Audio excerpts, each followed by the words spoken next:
Hey everyone, Hey, welcome to the. It's a Kenny. Matt show. It's a Matt show. No, it's a Kenny show. It's a Kenny show. It's a Kenny show. It's the Matt and Kenny show. Hey! Hold on a second. I have some kind of background noise. Hold on a second. I have some kind of background. I know, but Close this down. I broke my new toy. Here it is. Which one? My knife. Now it's better. So how's everybody in chat? Welcome.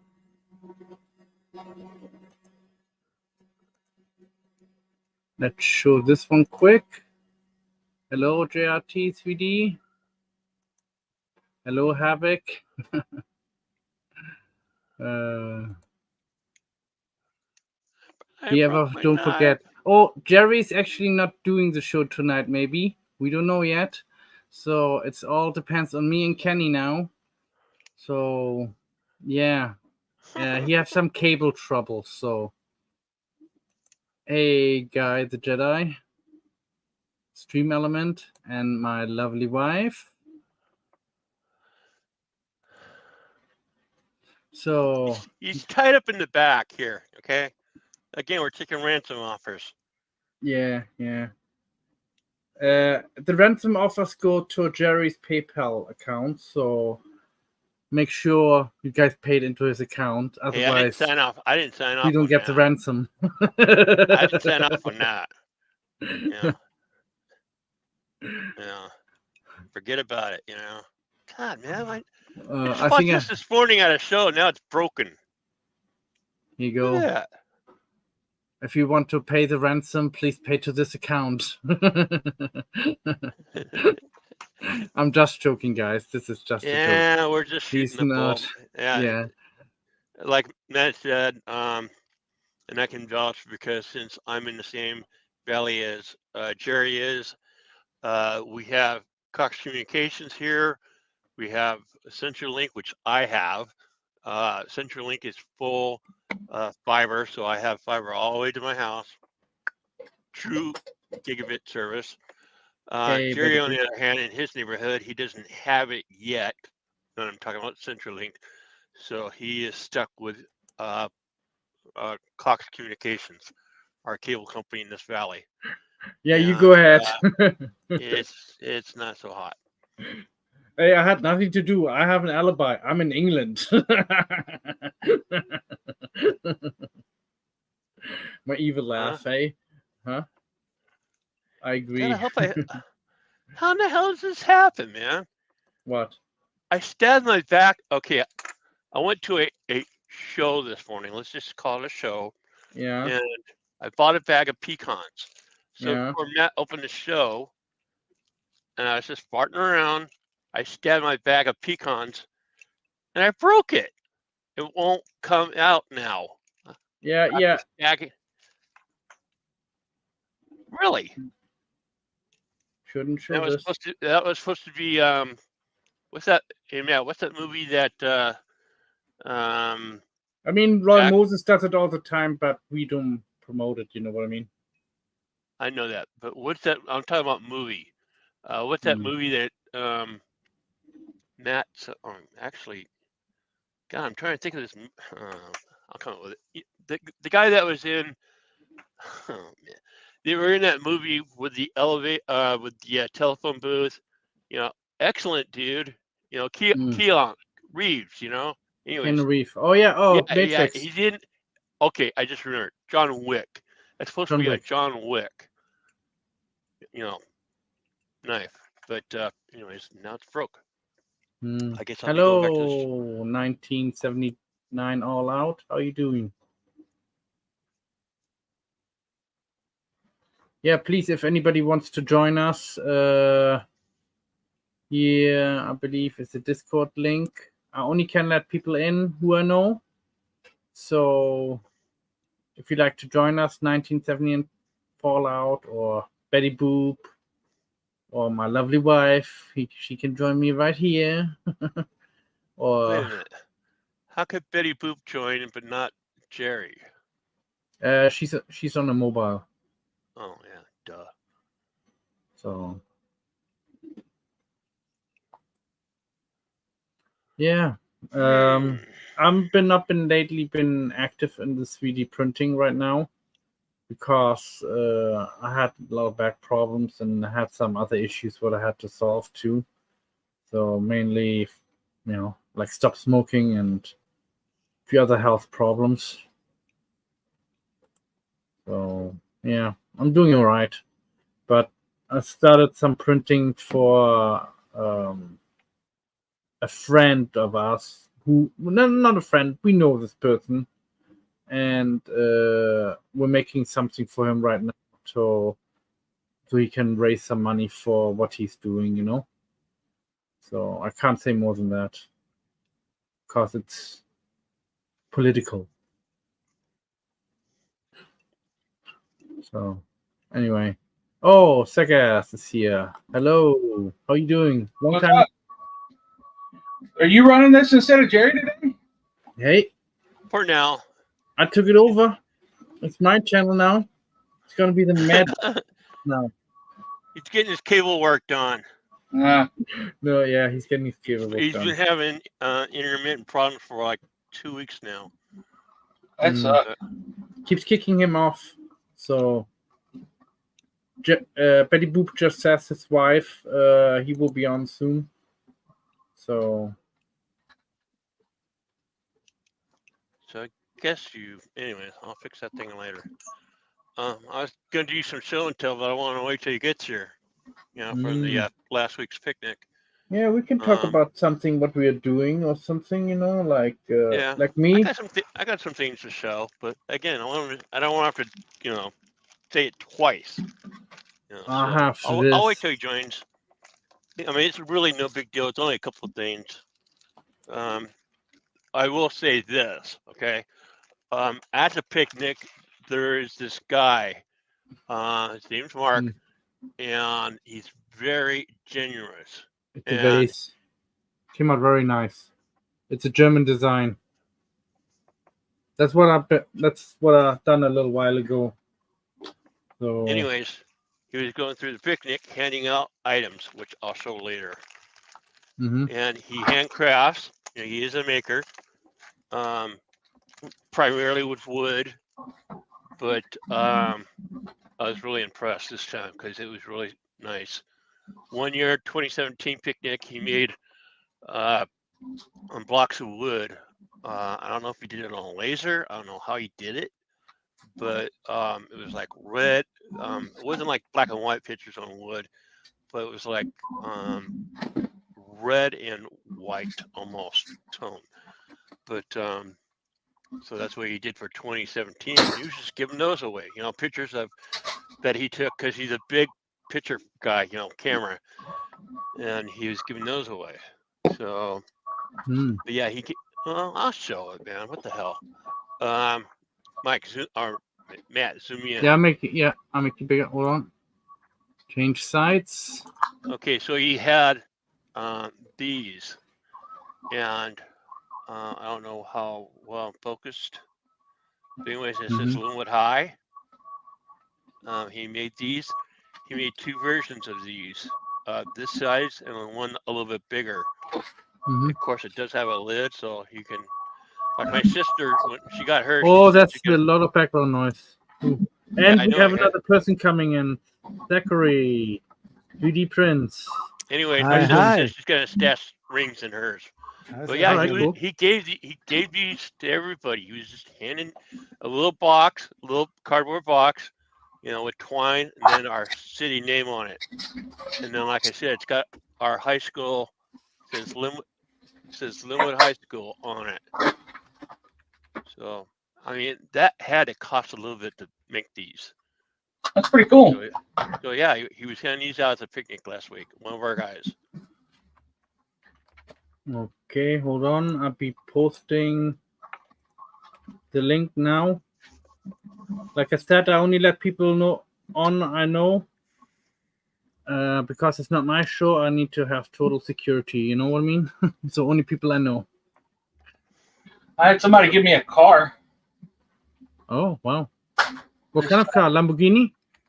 No, it's a Honda Element. Ah. Good friend of mine in Alabama, where I'm originally from.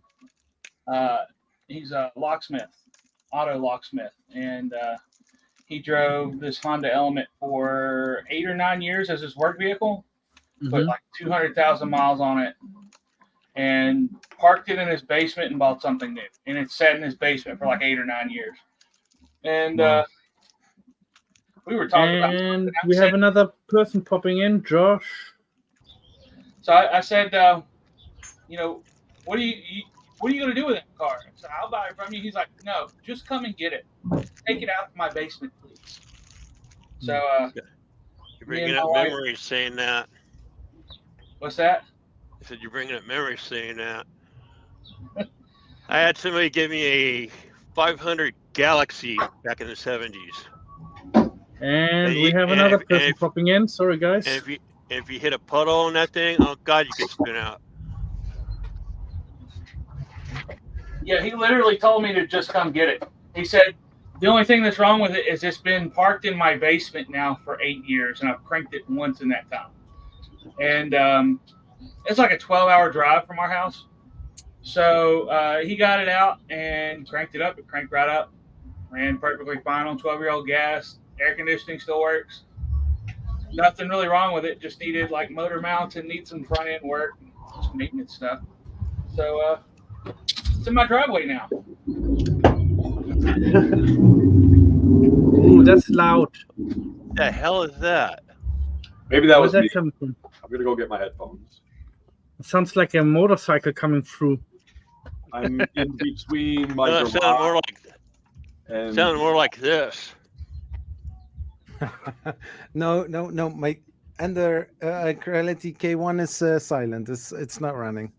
That's same guy that gave away those thing I just showed. He's also an artist. Oh. So I forget what my sister said she got. I think it was animal related, but he gave her two, so she gave me this one. Ta-da! Hey, Jerry's back. Jerry. Oh, look, no, it's Matt. No, it's a Ken. No, it's a Matt Ken show. Matt Ken, yeah. Anyways. Oh. So how's Cox treating you? I had him run a new wire and this and that and other. Hello, Zach. Hello, Zachary. Zach. Josh. How's it going? Vincent. Kenny. They'll let anybody in here. Yeah. Yeah, I figured this might happen, so I gave Matt control that way he gets to run the stream. And I was watching the screen that when they were rehooking up the modem, and I guess Matt started to come on the show. Cool. Yeah, I'm breaking up any comments. All right, so I already showed the crowd, so I might as well show you. This is what I was talking about. A guy was, make me Vic, please. A guy was handing these out last week at the picnic. Oh, nice. And it says Linwood High, and it's really nice. He made these. Okay. I think he lives around Bullhead area in Arizona. And he also made this and a bigger one, a little taller. So it was kind of like a grab bag when he gave you. It was in a little cardboard box or a paper box, nice little twine, and Linwood label. It said Linwood on it. So it was very creative of him and very generous, because that couldn't be cheap to make that. I mean, he handed out hundreds.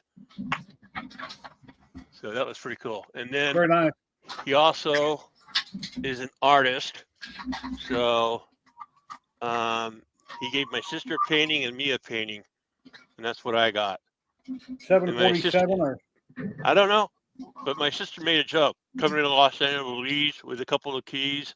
That's what she was singing last Saturday. When she seen that. Very cool. I think it's the 747. Zach, you done a wonderful job filming everything at Rocky Mountain Rep Rap. I enjoyed both your videos. You were focusing on all the stuff rather than all the people, and it was great seeing all the close-ups. Shut up. Thought you were talking to me for a second. I'm like, way to rub it in my face that I couldn't go this year. I didn't see you on anybody's videos, so what? You couldn't go. Yeah, no, I stayed here. I couldn't afford to go out there this year. Yeah, but that is also my intention of the whole thing. A lot of people do interviews. I just show you. I show most of the time the things that you walk by, you see some interesting stuff, and you just look at it. Hello, And Josh, Recreator 3D. How are you? I have Okay. something coming up from Recreator, LDO, Wham Bam Systems, and I think also Diamondback Nozzles. I did, I think, 4 interviews in total. So Nice. those are also coming. But thank you, Yeah, Jerry. When Josh comes back, we'll talk about what our giveaway is going to be about. Ooh. Thank you, Matt, for starting the stream. I appreciate it. Any clue how to fix this? I just bought it at the show this morning. I'm just happy that I'm feeling better this week. It's still on the than last show. week. But yeah, Nice. it's not ejecting anymore. Man, how the hell? I'm gonna have to take it back tomorrow. Don't you retract the button? You click it down and it pulls itself back in. It's a stiletto, No, right? it quit. Yeah, it quit. Huh? Here's the button right here. Not sure. Hello, Josh, Recreator 3D. How you doing, my friend? Good. Can you hear me? Yes, sir. Nuts. I'm doing well. Last week after Josh was on, he's like, hey, why don't you contact Lou Chen with Luban and see if he might want to donate a few licenses. And Josh contacted him. I contacted him. He put me in a 3-way. And Lou Chen is like, sure, let's give away. If you would like, you can give away 2-month licenses worth a $40 value, which is normally $20 a month if he was to buy it monthly. And that is wonderful. Very nice of Lou Chen with Luban to do that. So today, in a little bit, we're going to be giving away. Now, hopefully, the people that entered will actually use it. Don't win it just to be winning it. I will use it. Because it will expire in 2 months, and Matt already owns it. Hello, Edge 3D. I own nothing. Pete Guy, the Jedi Daddy Wazzy, Sergio. Hello, everyone. Yeah, it'll be really cool. So if somebody wanted to possibly cut up a model or do one of many things, we're going to show you a little video clip from their website, and Matt's going to talk a little bit about Luban and what all you can do with it. But it's a wonderful program. There's many things you can do. And if you had a project coming up, you don't want to buy a license for a year or 3 years or a lifetime, hey, buy it for a month, try it out. And then if you like it, you can always, get a longer license. So it's a wonderful program. That's one of the best things about Luban is that even if you're only putting in a monthly subscription, so if you say I need to take a break for a couple months, your money rolls back into your subscription for a lifetime license. Oh, nice. Yeah. So after 5 years, it belongs to you, and once you have the lifetime license, you will be able to use it offline. So you don't have to have an internet connection. So if you go into an area, let's say Alaska, and you don't have internet, perfect place. So in your case, Jerry, if cost goes down again, you're okay. Yeah. So have I showed you guys this project? Sorry. Oh, I'm that not looks sure, like but you can tell us about it. Well, I think I've seen that on Tim's stream, but go ahead. That's a Macintosh? No. It was. Now it's a Windows 11 PC. Wow. You're kidding. See, the floppy drive's USB 3 now. Wow. Well, back in the early That's days, super awesome. there is a picture of Bill Gates using a Mac, back in the day. Yeah, I seen it before. When you had the back off of it. Nice, very cool. Modern retro. That is really awesome. Yeah, I still got a bunch of work to do. I've got a bunch of ports to break out more ports off of the motherboard. I want to have a external HDMI port and display port, and like an Ethernet port. All the important stuff that you can't get to because of the way the motherboard's mounted in there right now. What's next? A Commodore 64? Well, it's not as cool because it didn't have the monitor built in. But yeah, so like I printed the monitor mount for it. This is a display out of a iPad that some AliExpress vendors worked up a HDMI controller for it, and then there's like a printed motherboard tray that's glued down. I've even got speakers. I put a little amp and some speakers like you would see on a when you take apart a flat screen TV in here. So it's got an internal audio. You can't really see it, but I designed and printed a fan duct to mount a PWM controlled 80 millimeter fan in the old exhaust fan location. I've done a bunch of work to it. I got a bunch more, but so far, I mean, it works good. It's a Ryzen 5700G, so it's no slouch. I run SolidWorks on it all day long. That's faster than what I currently have on my computer. I got a Ryzen 7 1800X with a GeForce 1080 Ti. Yeah, I'm using the onboard graphics on the 5700G, which is actually, they're actually pretty good. I can play some games on it. That's a mechanical keyboard, retro colored. I wish all the different pins matched up. They don't quite all match up, but. Hello. How you doing today? CL3D. Hello. I'm real happy with it. That's very nice. So when you leave it turned off, somebody comes over, like, yeah, you can use my computer here. Come in here and sit down. Yeah. What do you mean? What's that? Once I'm up at the makerspace more, I'm gonna take it up there. It's gonna be like my makerspace computer. Yeah, with it turned off, nobody would ever approach it. Yeah, I mean, you can kind of tell, like, hold on. You can see the difference in the fact that the floppy drive is, empty. And then the, see if I can do this without turning the monitor back on.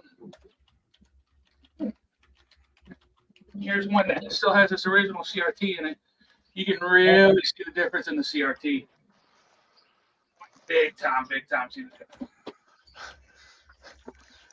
Yeah, I used to pay big money. I'm trying to look at my screen like I can see into yours, like a perspective. Oh, okay. Yeah, there you go. Wow, yeah. So you can play Call of Duty on it? I could. I had Power World working on it. Cool. Yeah. Yeah, try to snipe somebody. Yeah, I can see him. Yeah, I can see him.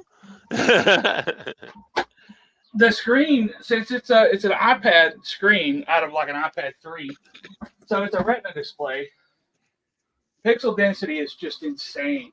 That's fun though that you stayed with the Apple product, Well, I mean, I didn't realize that was it. I was looking for a specific size to fit the hole with the highest resolution I could get, and this worked out to be like 1080. I mean, try to get in here close. I wonder what the WAS would think. That's not too bad. Doesn't cut off too much. Guy the Jedi, hello. Yeah, so I played around with getting the resolution just right with scaling off. So you're actually not seeing the entire physical screen. There's a bunch more usable pixels hidden behind the bezel, but I wanted to fill up as much as possible that hole. And I'm really happy with how it turned out. It is fantastic. That's cool. Unique. And the cool thing is you can get those chassis for like $60. The original chassis. So like that's the cost of just gutted, so right? Yeah. I mean, because I don't need any of the original Apple stuff except for the metal chassis. No more. Fully down. Go eat your food in the kitchen. And yeah, that didn't include like the CRT, right? Yeah, CRT gone and everything. $60 for a chassis like that, and I can build that out. And like I said, that's the price of a normal system. This is a little bit of a pain to do on some of the stuff. Like I've got to come up with some good cable management so that when you slide everything together, the cables go behind like a clip or something to keep them kind of out of the way. Because I've still got to add a whole bunch of cables, and I have to go with the cable length I get. You know, some of these cable pieces. Let's see if I can find my extensions here.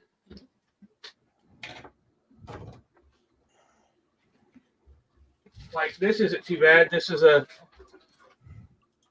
Ethernet, and I want a little bit of length so I can slide it out, because this is basically going to be attached to the back half of the case, and then this is going to have to slide out. So it's all going to have to, you know, do that kind of thing. But then my external USB here.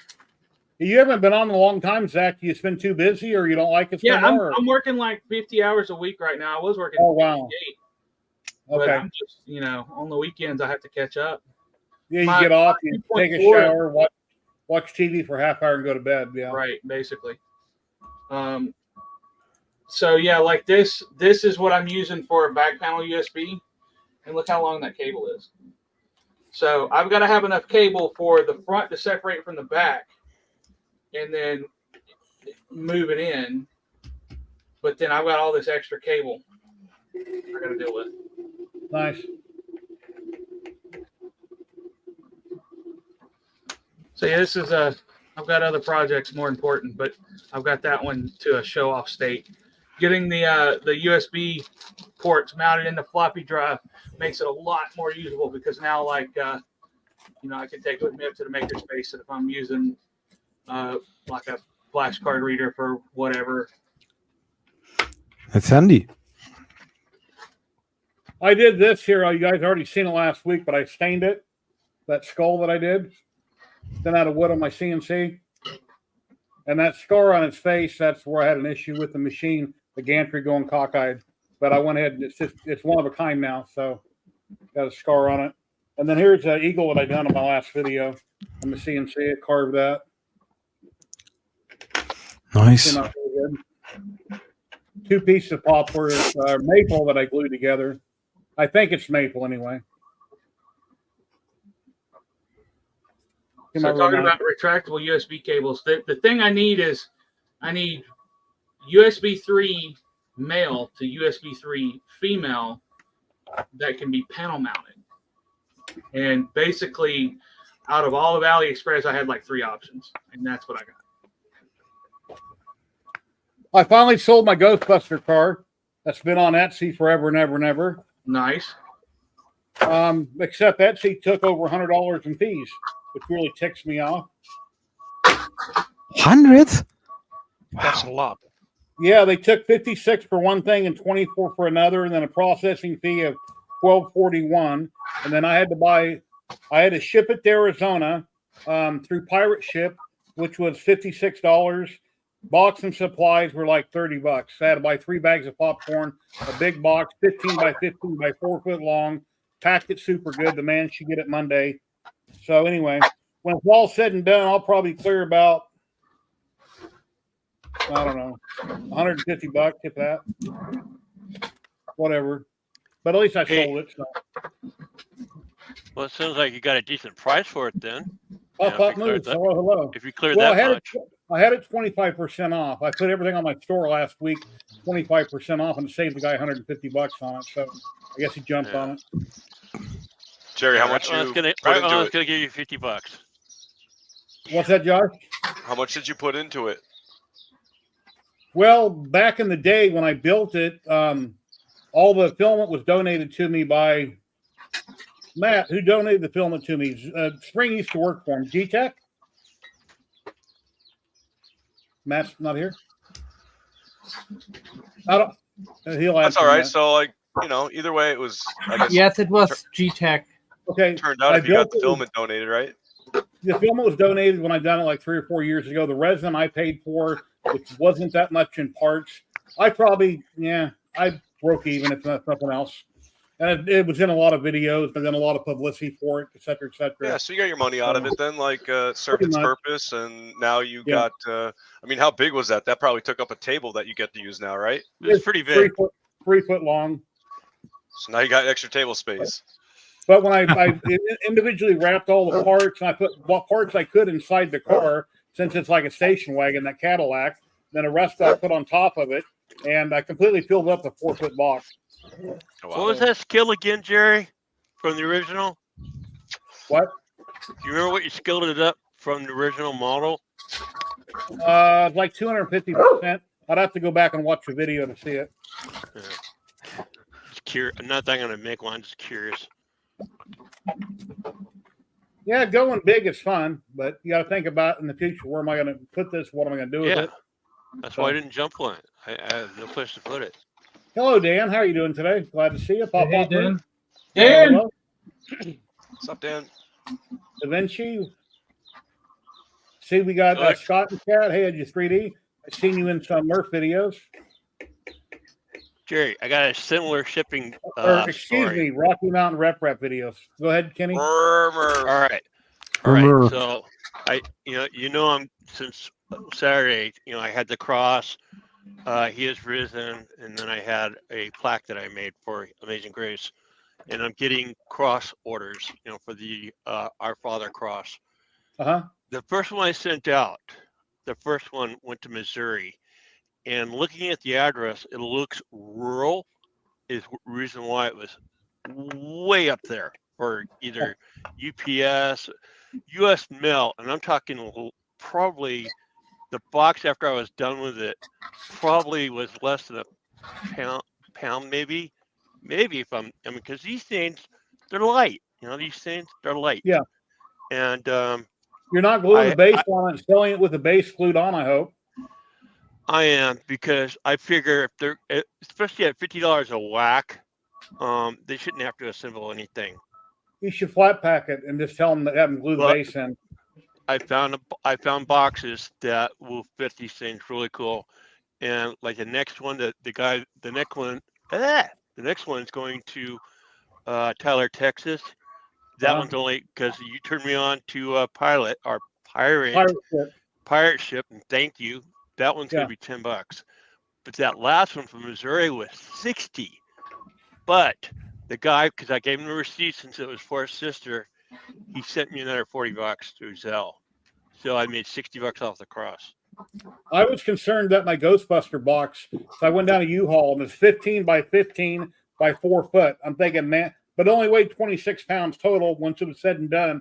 But I'm thinking, because it's so big, thank God I went to Arizona, which was close, and I got it for $56 with tracking. Yeah. I insured it for $500 with signature confirmation. That would have been horrible I want otherwise. the person to sign for it, so he can't say, "Well, I never got it." Yeah, you signed for it. You got it. Somebody signed for it. Yeah. Oh, Tripod, how you doing, man? Yeah, but U-Haul boxes aren't the best. I mean, because they're not close enough to what you need. That's the only thing I could find that was that size. Yeah, I know. Same thing. That's what I used was UPS. I mean, U-Haul. But I did find something on for these crosses. I found something on Amazon, and they came today. So that's what I'll be using.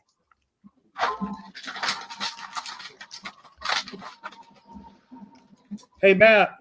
Yeah. When you have time, I want you to do me a favor. It requires you sitting at your computer. It'll be easier for you to do it than me to do it. Yeah. Go to luban.com and share your screen. Okay. Because I can do it, but then it'll be easier if you scroll while you're talking, and then you can show the gallery, scroll down the main screen, explain to people what you like about it, what's good about it, and what all you can do. That'd be very helpful. One of the best things is the community. Yeah. We're very polite. Ultimately, the Facebook group is it's phenomenal. Everybody's sharing. Everybody's supportive.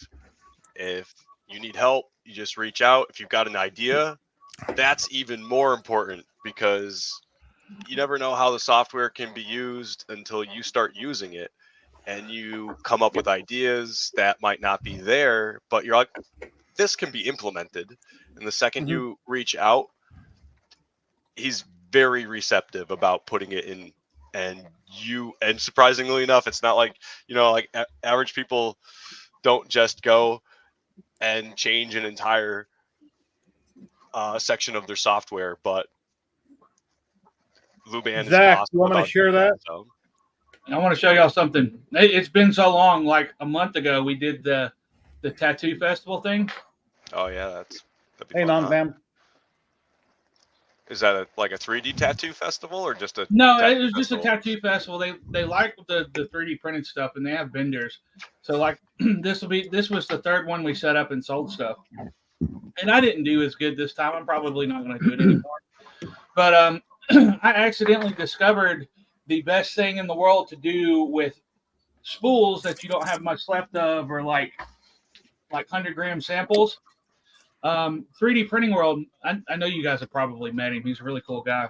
Has this series of interchangeable part katanas. They're buried in a box, what I have left, so I can't really show them to you in person. But each one of these parts are interchangeable. And he's got 5 designs of the tail cap, 5 designs of the guard, and 5 designs of the wrap. And then these are just standard pieces.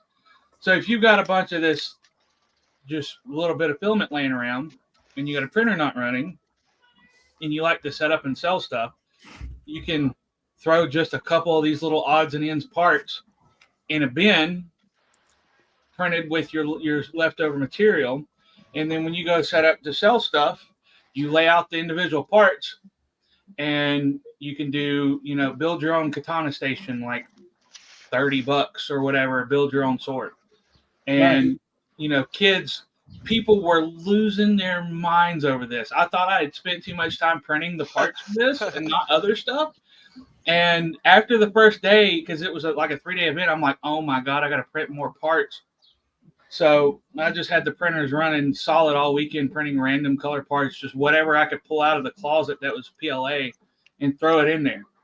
And he's so awesome if you get to go talk to him in person. And his son's just full of energy too. His son's got just as much. He's donated to my live stream a few times. He's done giveaways here around $50 a couple different times. He said he was going to drop on one of these days, but he hasn't.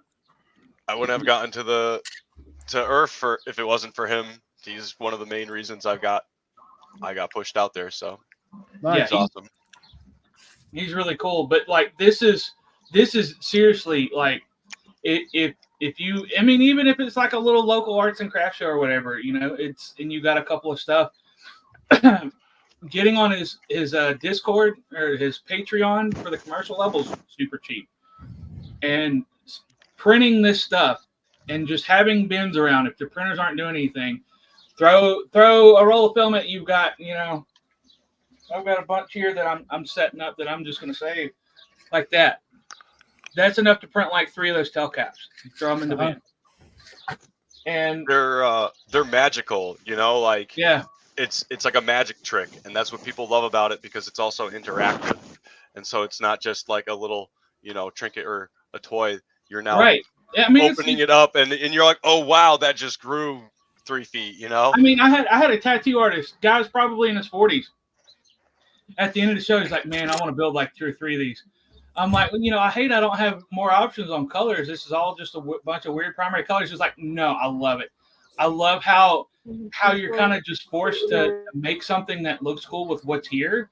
And they look so like, 90s cheap toy. Like it's almost nostalgic. I'm like, cool. Hey guys. Let me switch over. Nostalgia is a good seller right 90s, now. like I say 60s. It's the feels, though, right? I mean, go ahead, Matt. You're always gonna come back to what you feel. I'm gonna try to pull my boss. Let's change it. Look, no hands. All right. This is Luban. See the address on top right here, www.luban3d.com. It's amazing. This is one of the people who uses Luban, and he makes his characters.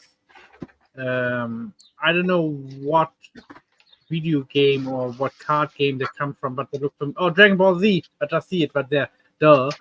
And I mean, this looks amazing and it's huge. There's several different programs in Luban. So you have lithophane program in there. You have like tiering program in there. You have a program what makes your STL files go bigger, or you can cut them in places. I mean, with Luban, you could take a little statue and make it, 3-story tall, and you can print it on your regular size bamboo printer or any other printer you have. Keep scrolling and talking. Yeah, sorry. Yeah, sorry. The glasses are cool. Go back up to the glasses. Yeah. Also, you have You can the actually glass. make your own glasses. Yeah, though if your glasses break, you can print some glasses out, and I don't know how this exactly works. I think you have to make a copy of your glasses on paper, and then you have to scan it, and then. I was gonna actually ask for your help, Matt, with that, because it would be cool to actually, measure up your opticals and just have that ordered. Frames Actually, are half the cost of glasses these days. Lithophanes, the several different types. The at least 17 right now, Lithophanes. I'm not sure if there are a few more in the making, but they're pretty awesome. If you know what a lithophane is, they're basically white, and if you put a light behind it, you will see the picture. So, all right, let me go to licenses. This is a Luban license. You can. The price is for the. Here you go. 1 month, £20 US. 1 year license, 100. And today we're giving away 2 2-month licenses, which would have a $40 value for 2 people. And also, if you spend £120 this month, and then in 3 months' time you spend another £20, and then in another 4 months you spend, let's say, a year license on it, the months you paid those £20 for, that will be added to your £100, and your license will basically, after 5 years, you achieved your X amount of money. You pay to it, and then you get the permanent license, what you can use offline. So it's good to point out that you can see that used to be 400, and prior it's now 500. Yeah. And Luban's been around for 3 years now, and every year it does go up. So it's good to jump on early as you can to get your permanent license, so that you're locked into a smaller price bracket. Again, as the features grow and Luban grows, it's good to lock yourself in, because you're only getting more and more and more features as Luban grows. Double-sided lithophane box. Yeah, that's nice. I actually have to download the latest version. I was involved in this program. I'm one of the developers for this. And this one, the CMYK. And yeah, these are just few things. You can make flexies, slicer, the dragon. So we have an inbuilt slicer also, so you can generate your own G code for your printer. That's been super fun. It's experimental still, but as a very basic slicer, it's amazing, just for, again, plugging in basic little features to get your printer up and running. I like. Yeah. Excuse me, man. I'm sorry. I like that it's got a regional cutter, because it's got the finest cutter I've found versus any other program. Because again, it's regional, meaning you can go to an area and cut it. The puzzle feature up for Colorizer, that was fun. So that was one of an idea that I brought up to Luban, and I think maybe 2-3 months later he implemented it. So it's just really fun, again, when you maybe have a different perspective of where something can go, to have such open reception to implementing that, and not just being open to it, but being very fast on implementing it as well. So The Yeah, true you color can make puzzles puzzles. are awesome. And so similar to how HueForge works, he was actually able to bring in, you know, the layering options to do the colorizer. So it worked similar. So I know when HueForge first came out, I was like, oh, that's kind of similar to where Luban was, you know, going, or kind of where I wanted it to go. And so it's awesome that Steve, you know, like pushed HueForge in that direction. But to have Luban sharing similar features and then again expanding on them, bringing them back into the Cookie cutter. lithophanes, and then other similar features that you're able to implement is amazing. That so it's the multi-tool program of 3D printing. So if you look at this as like a Swiss Army knife, it's one of those things that you just want to have with your 3D printing arsenal. Chris Mink, thank you very much for resubscribing on Twitch. I really appreciate that, my friend. I really appreciate that.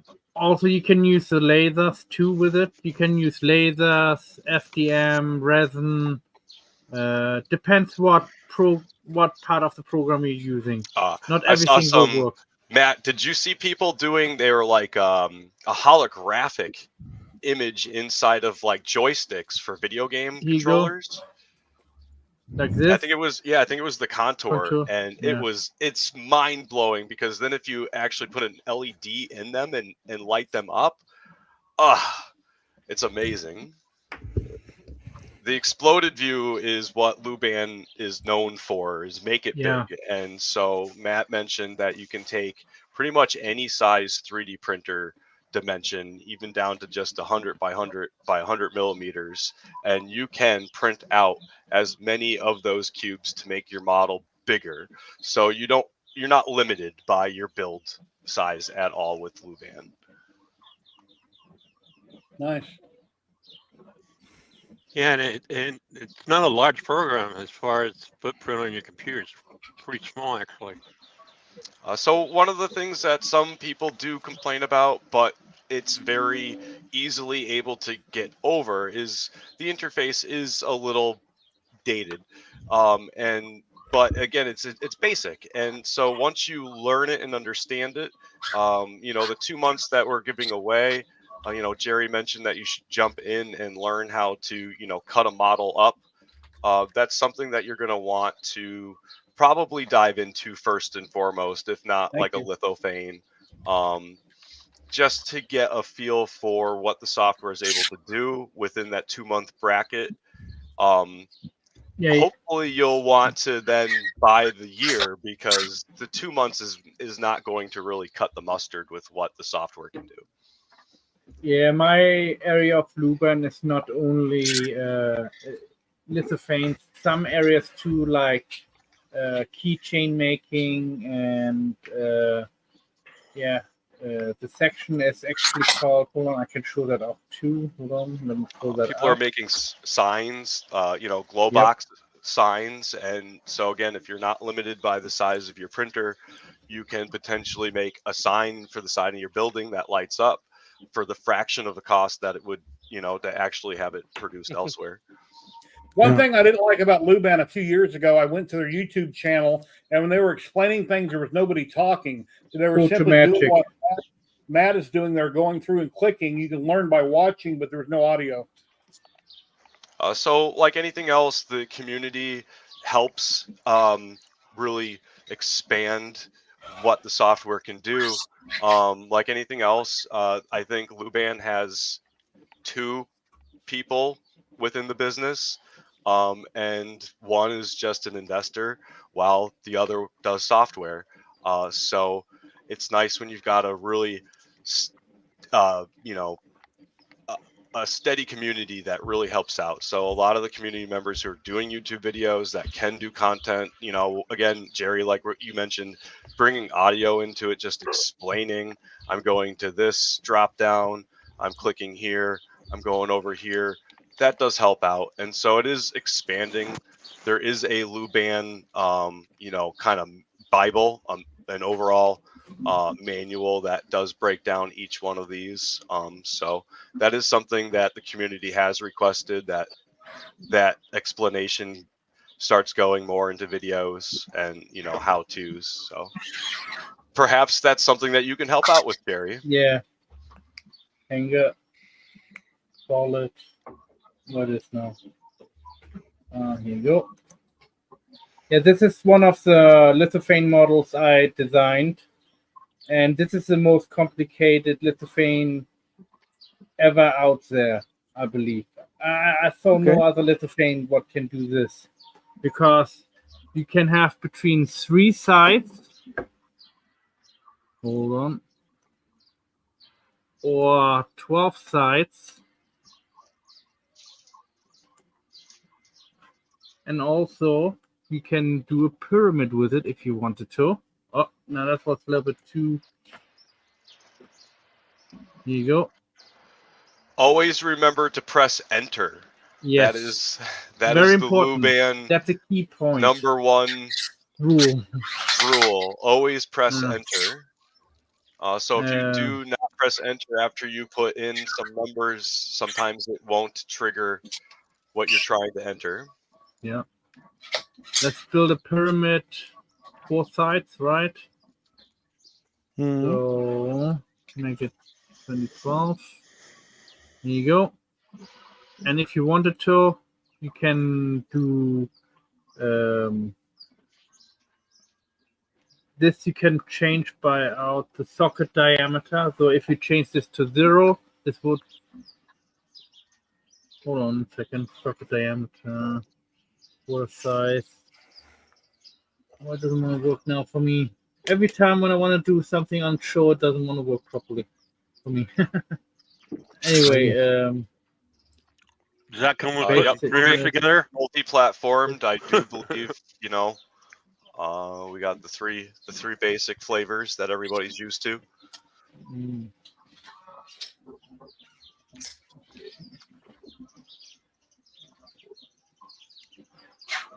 So you can do a solid one too. So you have a pyramid, or you can do this as a light fixture. Hey, Lightspeed, how you doing? So if you do a hollow, you get the light fixture. And people get really creative with, I mean, you can go, here in the US, we got the Dollar Tree, and, it used to be 99 cents, but it has now gone up to $5. But and if you see this happen, you just increase the size. And then it should correct itself if you increase the size. Because there are numbers what you can put in, but it will show up nothing like what you just seen when I put the number 20 in. Only because if I put the side numbers down, it will appear again. A lot of people are doing sports memorabilia with these, family photos, weddings, gifts. They make great gifts for moms on Mother's Day. That's coming up in May. So everybody remember your mom. Luban is really good about doing community projects and then supporting community giveaways. So just like we're doing right now with Jerry's stream, giving away a couple licenses every now and again. I'd say even monthly. Matt, can you say it's monthly that they do giveaways? I got a question. Remember I told you every week my speakers are real staticky when I listen to everybody? Yeah. They were perfectly clear until I just hit that button on the stream deck a minute ago. Now it's staticky. Don't push that button then, Jerry. Yeah. What button was it? You know those American lamps? We don't have them in Europe. They're basically flat, and you have to put like a screw through here and then a nut to hold it into place, and then you have it like basically, I can't do it upside down, but a long rod goes through here, and this is the same principle as with it's basically the pyramid, the frustrum. That's why it's so complicated, that you can do multiple designs with one design. And it took me like 2 years to develop this. The idea of it. Yes, free to enter. JRT 3D Lightspeed knows it's free to enter. He's just trying to be funny. Well, maybe someone else doesn't know. Thanks for being. Yeah, I just hope that whoever wins the 2 licenses for 2 months will actually use it. If you don't think you're going to use it and you win, since it's only good for 2 months, please have me redraw when we do the drawing here shortly. Yeah, Cox Cable came out. I had to move my modem from one part of the house to my front room. I had the wire coax cable in the attic, which I pulled out. I moved the modem. I took a screwdriver, made a hole in the wall near my kitchen behind me where I wanted them to reroute it. So they ran a new line from their service connect on the house down about 10 foot into the house. And I got 30 foot of excess cable, which I'm going to run up to the ceiling, over and down. So it's not laying on the floor and I have to walk over it or put a rug on it and constantly walk over the cable. Well, I've been having internet problems. I pay for Gigablast. My speeds are anywhere from 200 to 600. They're not steady 940 on downloads like they should be. When the man took his new cell phone and plugged his cell phone into my modem, he was getting 940s constantly.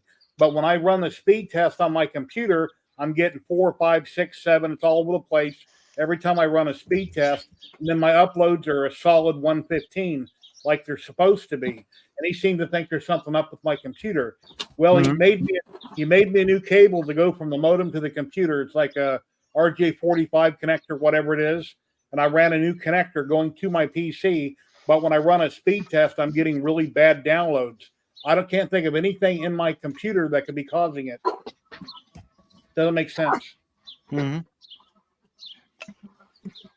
So, and my modem is fine. There's nothing wrong with my modem. So, because when he hooked up his cell phone with some kind of a plug to my modem, he was getting a solid connection.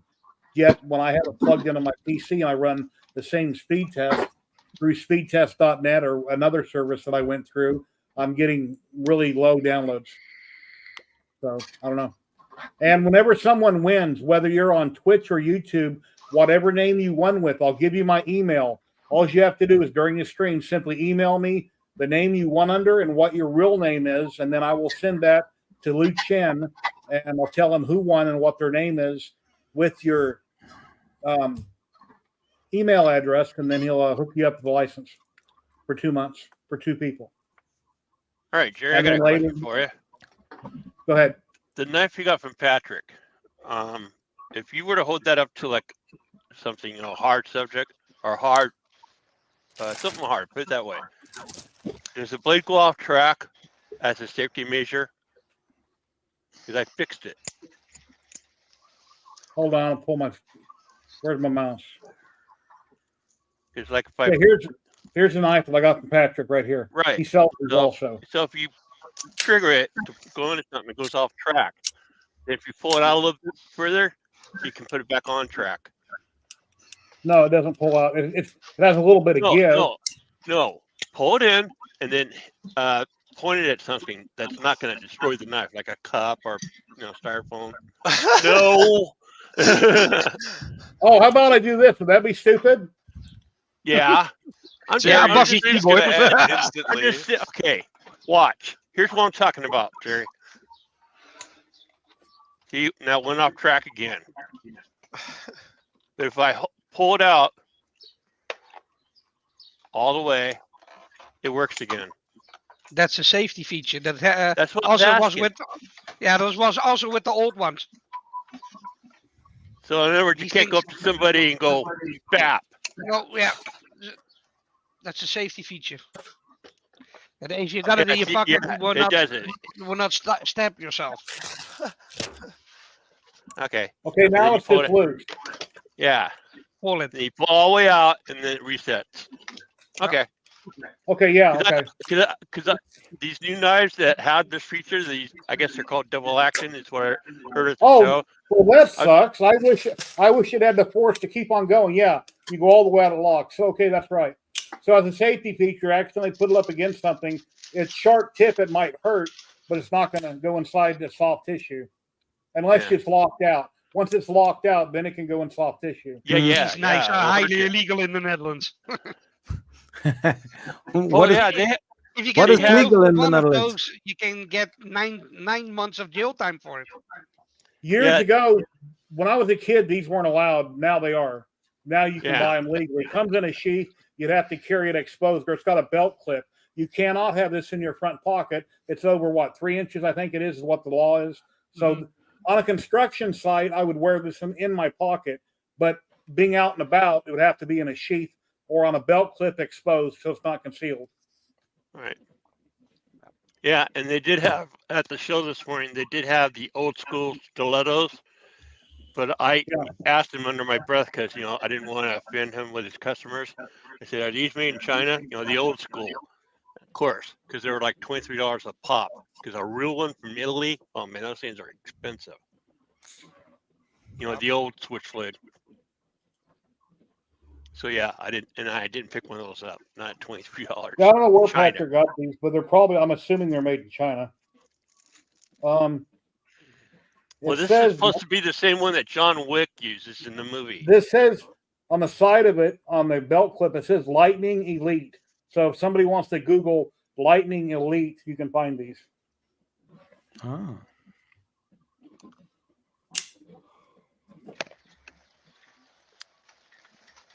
I just like knives, that's all. I don't want to hurt anybody.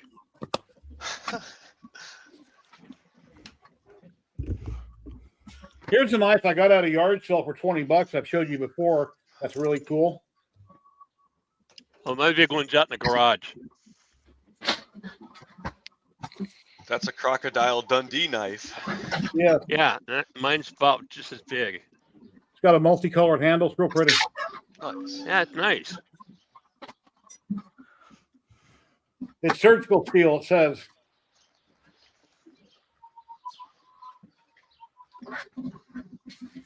Anyway, we got 33 people watching, 22 on YouTube and 10 on Twitch right now. Please like, subscribe, and share, everybody.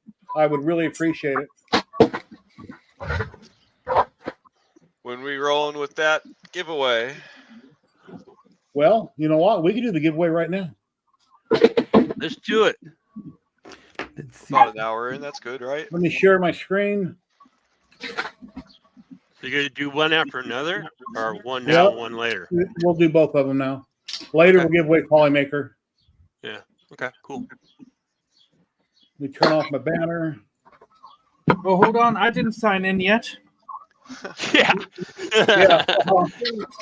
Anyway, what we're giving away is a license to Luban. If you win and you want it and you're going to use it within the next couple months, please enter. If you entered and you're like, no, I don't really think I'm going to use that, let me know in chat after the fact and to do a redraw, and I'll redraw. We're going to draw for 2 people. You must be present to win, and once you win, I'll put my email in chat. Email me during the stream and say, hey, I won on YouTube or I won on Twitch. Here's my Twitch or YouTube name, and here's my real name.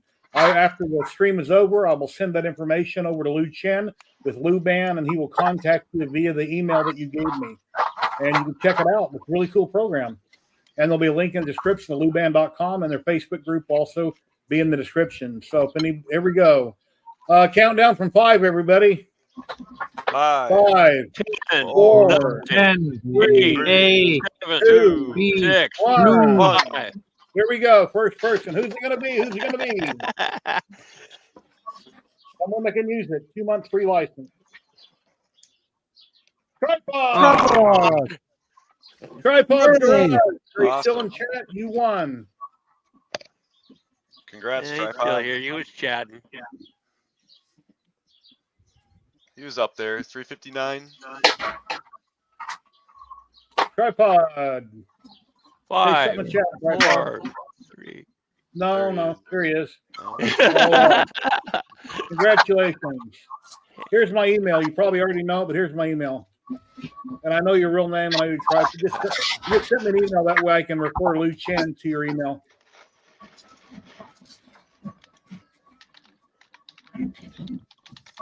Congratulations. If you want to borrow my email, be my guest. Okay, the second 2-month license. We're going to draw right now. And 5, 4, 20, 3, 3, 2, 1. 1. Here we go. Big money. Big money.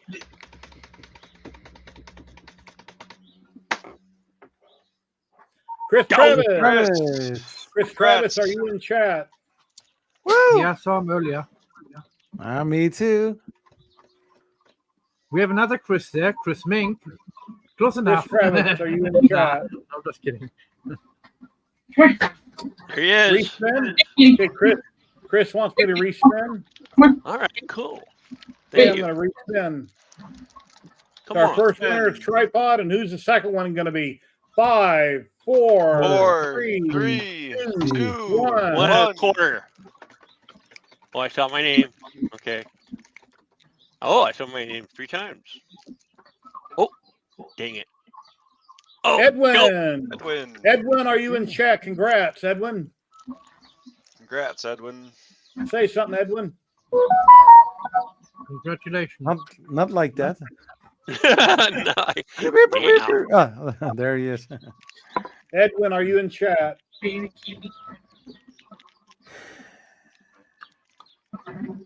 he is.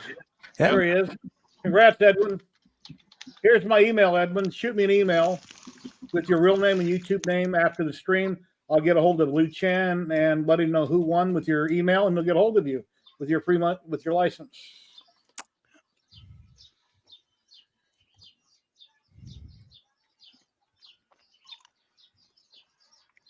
Did Lou Chan say that there'll be more of these later? We write down his name.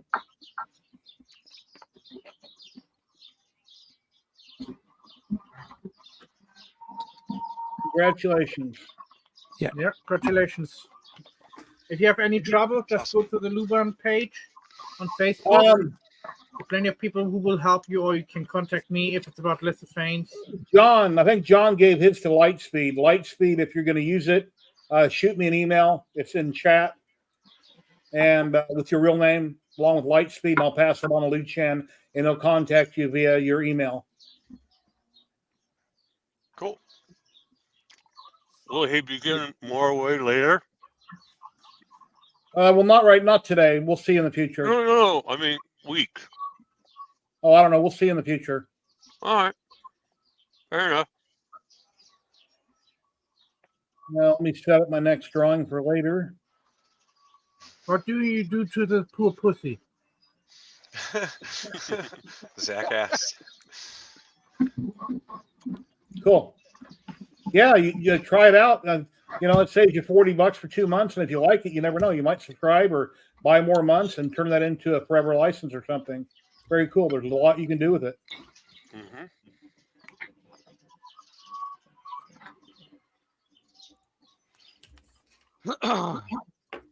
This cat is the most demanding of attention of any cat I've ever seen.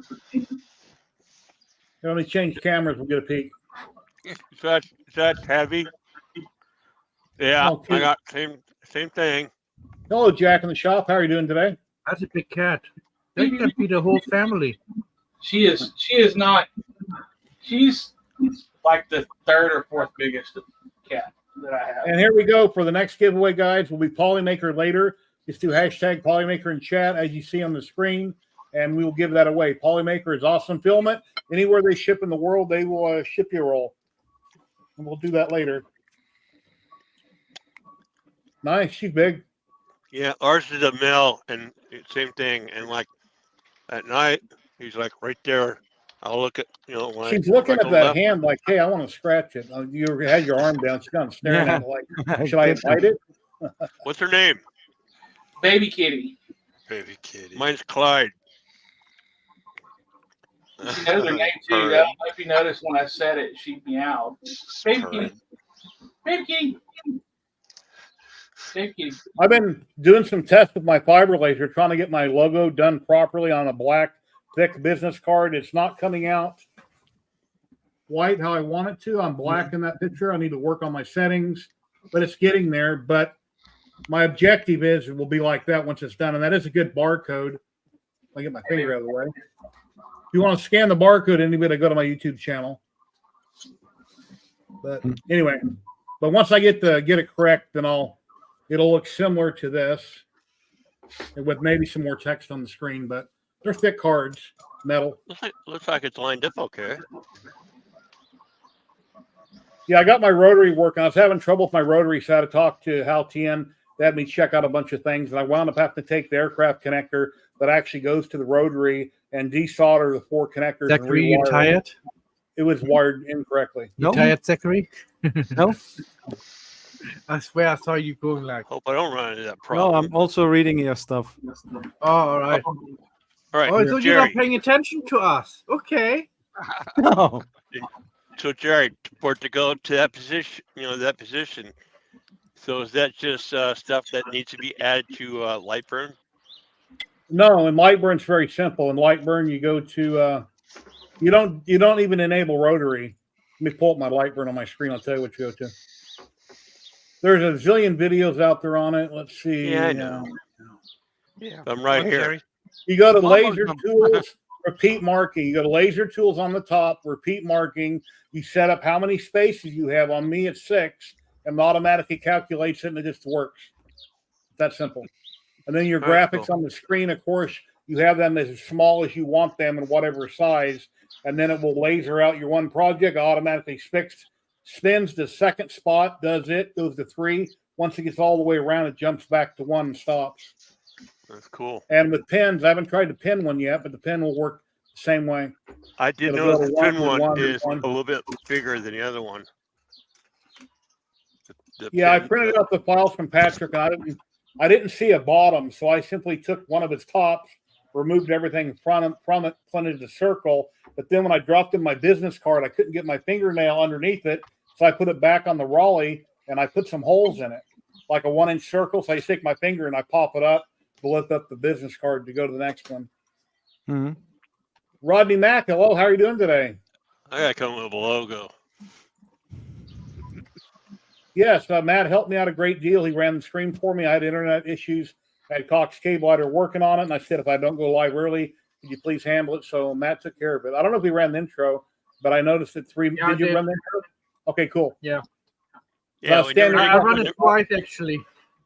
we never did Okay. collect ransom, Matt. Maybe next time. Yeah. We tried to get ransom for you and send the money to you, but Yeah. it didn't work. What do you mean to him? I didn't. Yeah, I didn't agree to that. Isn't that his account? PayPal account? What I posted earlier? Okay, maybe. Or no. StreamYard did it, I think. I thought I said Matt. Zach, anything else you want to tell us about the show that we didn't see in your videos? It looked really cool, really awesome.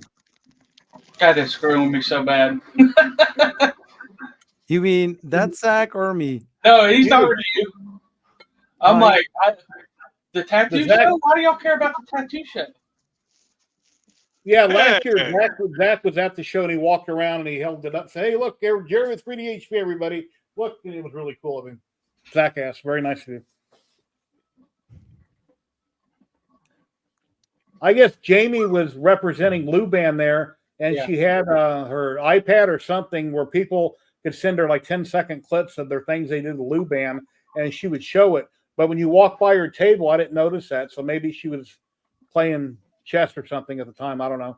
Or solitaire. She didn't have much on the table. It was kind of last minute, and we, like anything else, when you ask people to submit, doesn't always happen. So, Yeah.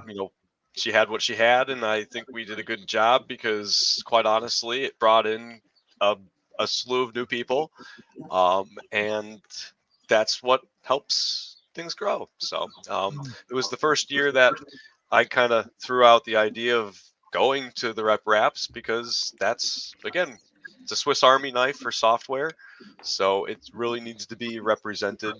I don't know, I would say it's nice to see softwares also represented, not just the physical things and everything else that comes along with 3D printing. So If I was Lou Chen and I was able to have him, I'd want to have some banners that when you go to his website, it shows all the different cool stuff on big banners. And then I would give out 1 week free cards to anybody that walked by and wanted it. Good for 1 week. That way they could test it and they could kind of look at all the stuff. And then whoever the representative was, they could kind of talk about it. And if they had something they had made, well, then you could have that on display too. But that'd be cool.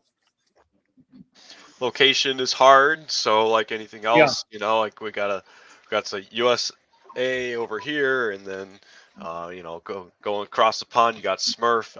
So as different conventions expand, I'm gonna totally be ignorant right now and say I believe he's in Hong Kong area, but or Korea. I could be wrong. Indonesia. Thank you for the correction. And so, like anything else, it's nice to have the support, the spider web of the community, and trying to just broaden the overall expansion and the idea of the software for everybody who doesn't know about it. So, and Lu Chen, if you're watching right now, drop inside everybody. We'd love to have you on camera. And that's, you know, it's like anything else. I tend to hit him up at 8 o'clock on my time, and it's likely, I think, 10 or midnight on his end. So Zach had a screen. Zach had a screen down below that he had up earlier. He wasn't using, so I kicked it, and it kicked him. I didn't mean to do that. Oh, man. That was an accident. Zach asked, "Come back." I was just deleting. There he is. There you are. Sorry about that. Weird. No, you had that extra screen down below. I did it. I didn't like it. And I kicked that other screen. I didn't know it'd kick you. I just kicked that screen. So anyway, that was my fault. It's my fault. Yeah, Matt can control everything right now too, so it could have been him. It's like Matt could boot me out when I'm hands free if he wanted to. He could just hit remove. Ned, I'll send you 20 I'm bucks. Jerry. Let's play Spartacus. I'm Jerry. Do it. Do it. Come on. 20 bucks. Matt can rearrange people and whatever he wants. Just drag the picture, put your mouse over anybody on the screen and drag them to another spot in the reverse. There you go. He has not total control. I bet he can mute people too. I love all the power. With great power comes. Because my logo is in the top right corner, I try to put people up there that won't be hiding. So, Matt, move yourself up one spot. No, where Zackass was. Put yourself over there. Keep going. One more. There you go. See, now your face isn't in the way, but you're not hiding behind the logo. Like this, Jerry? No. Put Vincent up on the big screen. Let's see what he's been up to. Oh, man, he's got a new toy. Yeah, I've been running in the background a lot of stuff with my network, so been tinkering with a cloud system for myself. In the meanwhile, I've been printing the sort of trunks for my son. So I still have to glue it together. I would want to say that it was kind of flexible. Yeah, I still have to glue it together. And I was printing his Batman light, but I had to break off these parts because I did them the wrong way around. Yeah. So I'm probably Gecko. I'm sorry. And then I'm also tinkering again with my Stargate. I'm still working on it. Hold on.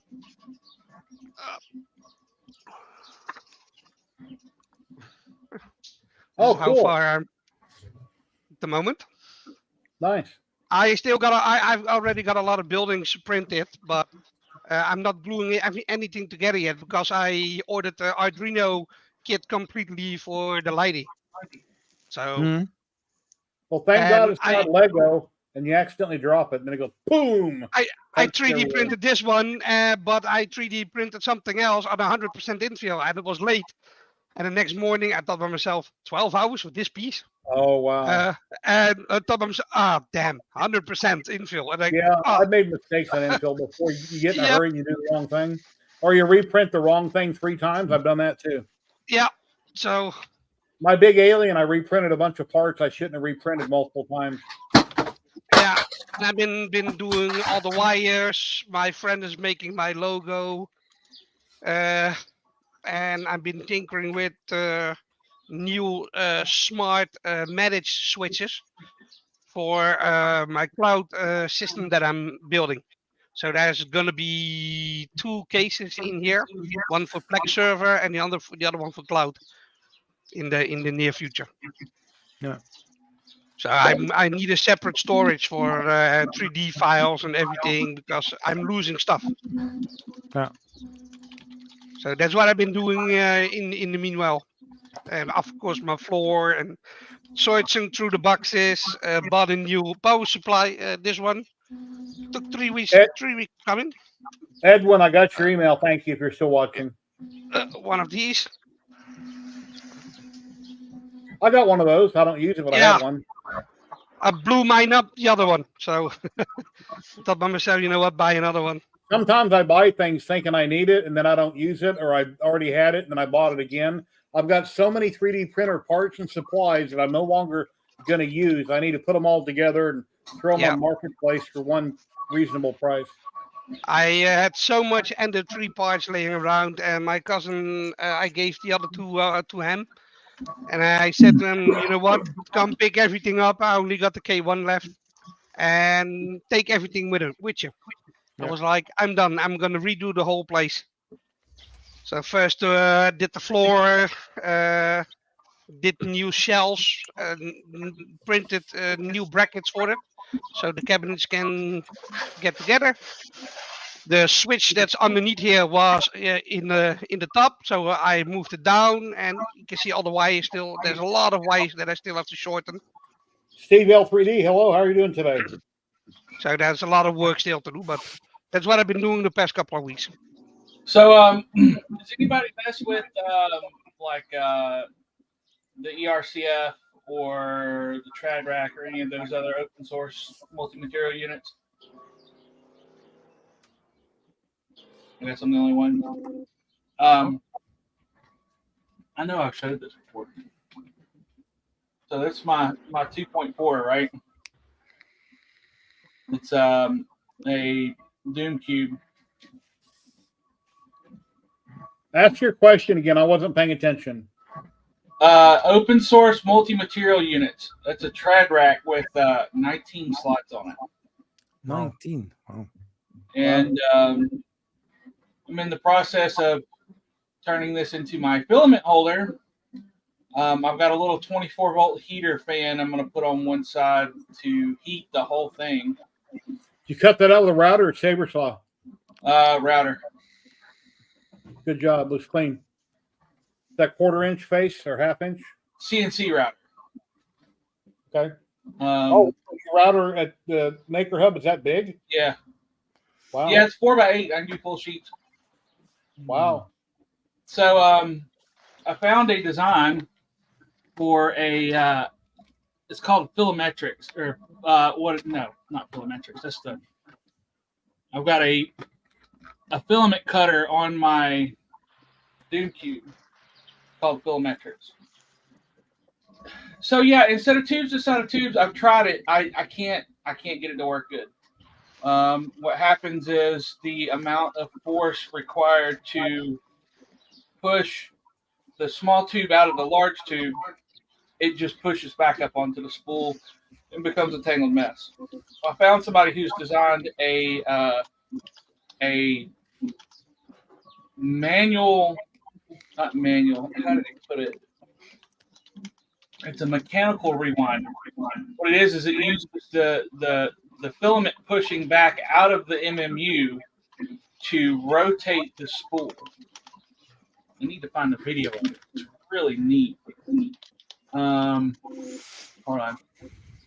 I think the makers of the Rabbit came up with a rewinder. The Raging Rabbit. Mm-hmm. Yeah, they came up with a rewinder. So here you go, Jerry. Share that.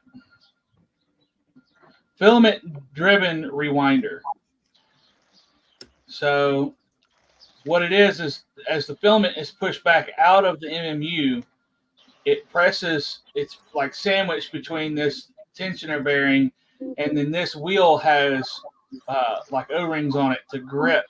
Mm-hmm. And that spins what the filament spool is sitting on so that it rewinds. I'll show you a video of it. And this is an earlier version as well.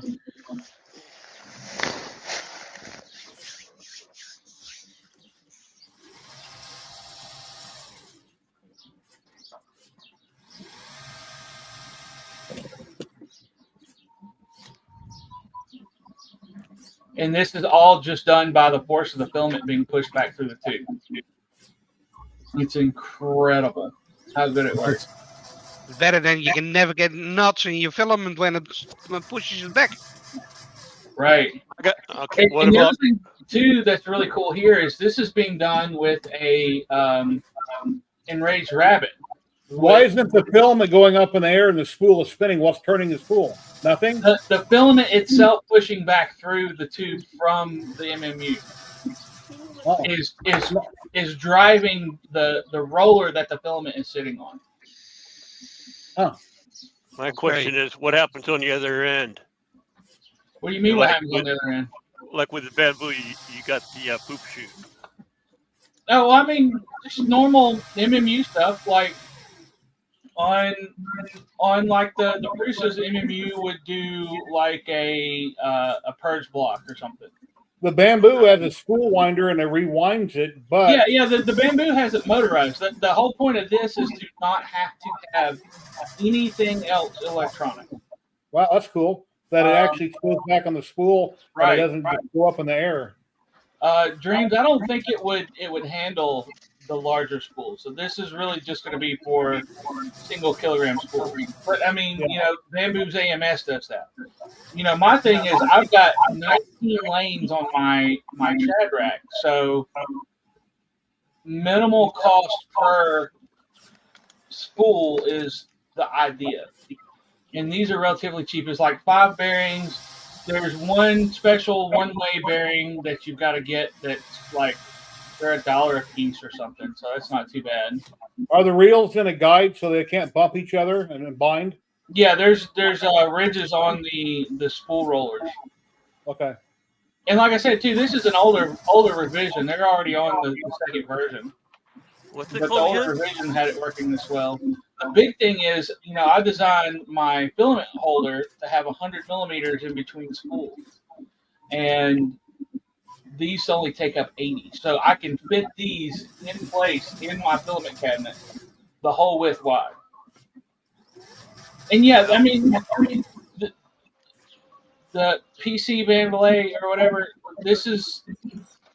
that is not something that this is going to deal with.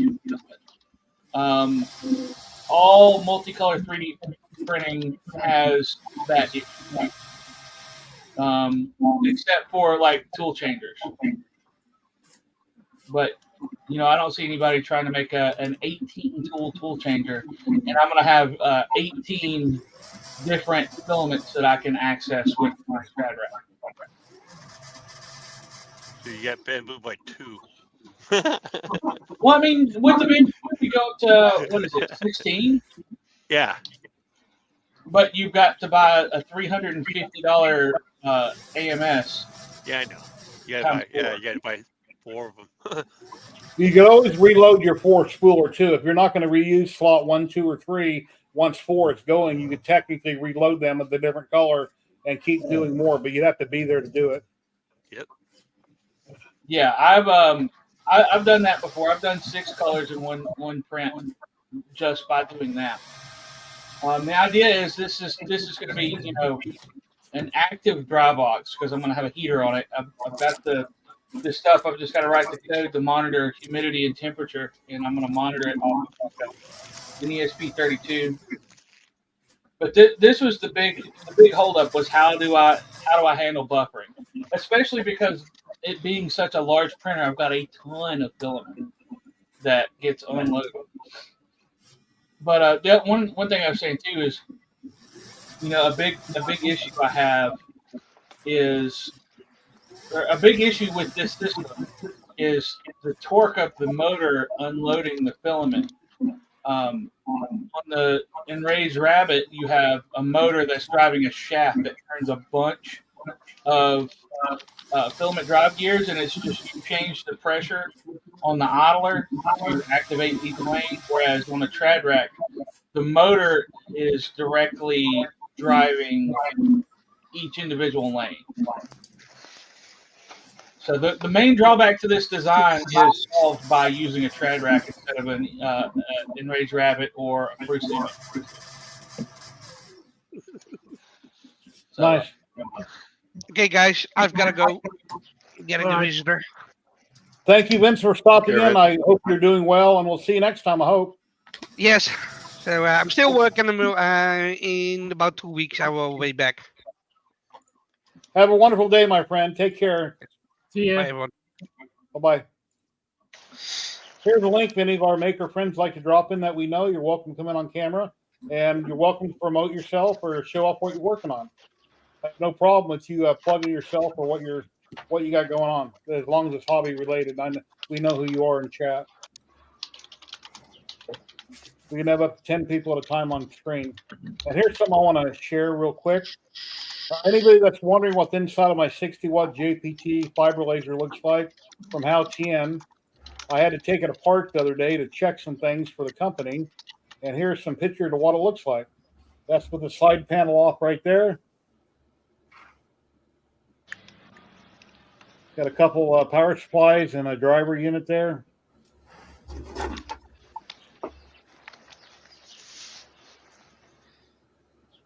And there's a fiber source on the other side, which has that yellow cable coming out of the back, which is solid. It can't be disconnected. It goes straight to the head. That's a fiber source.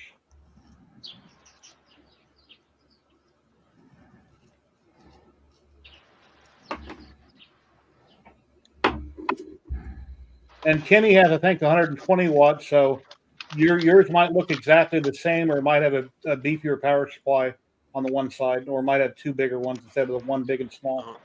Not really sure. I'm not going to open it yet. But if you ever need to open it, take out the 3 top screws on the back and the front. The top will lift off out of the way, and then the pan will slide up. You might need to loosen the bottom 3 in front to loosen, but not take out. But the pan will slide out. It's kind of tricky putting it back together, but they basically slide back in the slot, put the top on, put the 3 screws in top and bottom.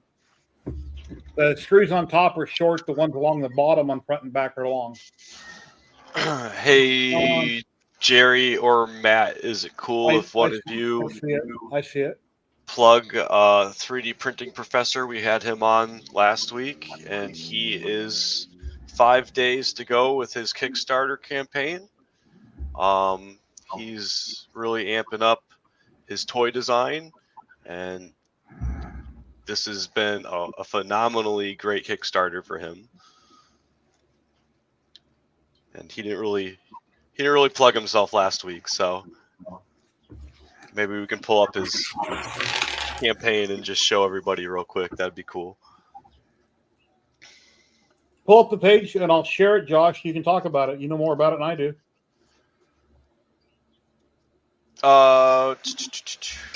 Can one of you guys share that link in a screenshot, and I'll talk about it?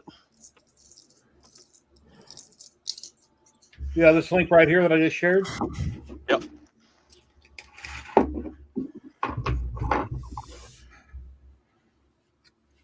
Okay, hold on.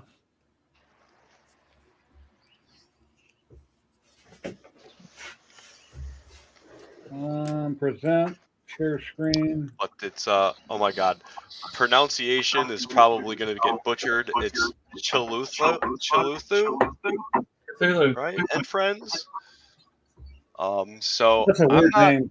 I'm not too familiar with the lore that goes along with everything, but I just love supporting 3D printing professors. So he's got a great Discord.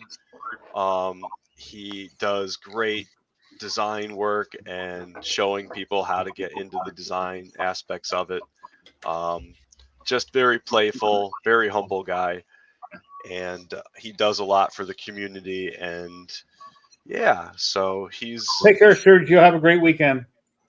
Moving forward into this new aspect of his life, and has been spending a while trying to, broach into toy design. And so just seeing what he's been doing with his maker spaces, and this is now, I believe, his seventh Kickstarter, I think. And they've all been pretty much primarily based on STL files for a while, and this is his first time that he's branching into actually making the 3D prints. If you start following him over at his Discord, I'll share that. next in the chat, but he's been doing vapor smoothing with his ABS prints, and I don't normally see that from anybody on the standard, so it's been nice following, seeing what he's been doing with a variety of different filaments and which ones. The colors tend to bleed into themselves depending on like the brand and the material that he's been using. So it's just been, again, nice watching somebody else experiment with that and seeing how colors either stay solid or bleed. That moving forward for the rest of us is going to be phenomenal, especially if you've got a bamboo printer.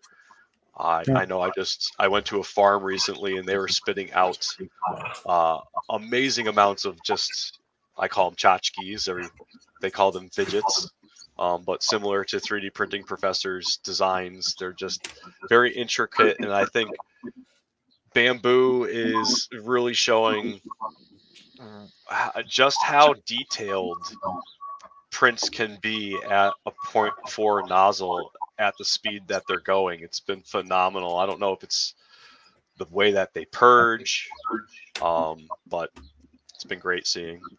When I done the Betty Boop for my wife, and I went from Polymaker red to a tan skin color for the legs, even though it purged out a lot, I still had bleed. It bled over, and you can see on her leg where the tan has a little bit of pinkish in it when you look at it real close. But the red was so bright.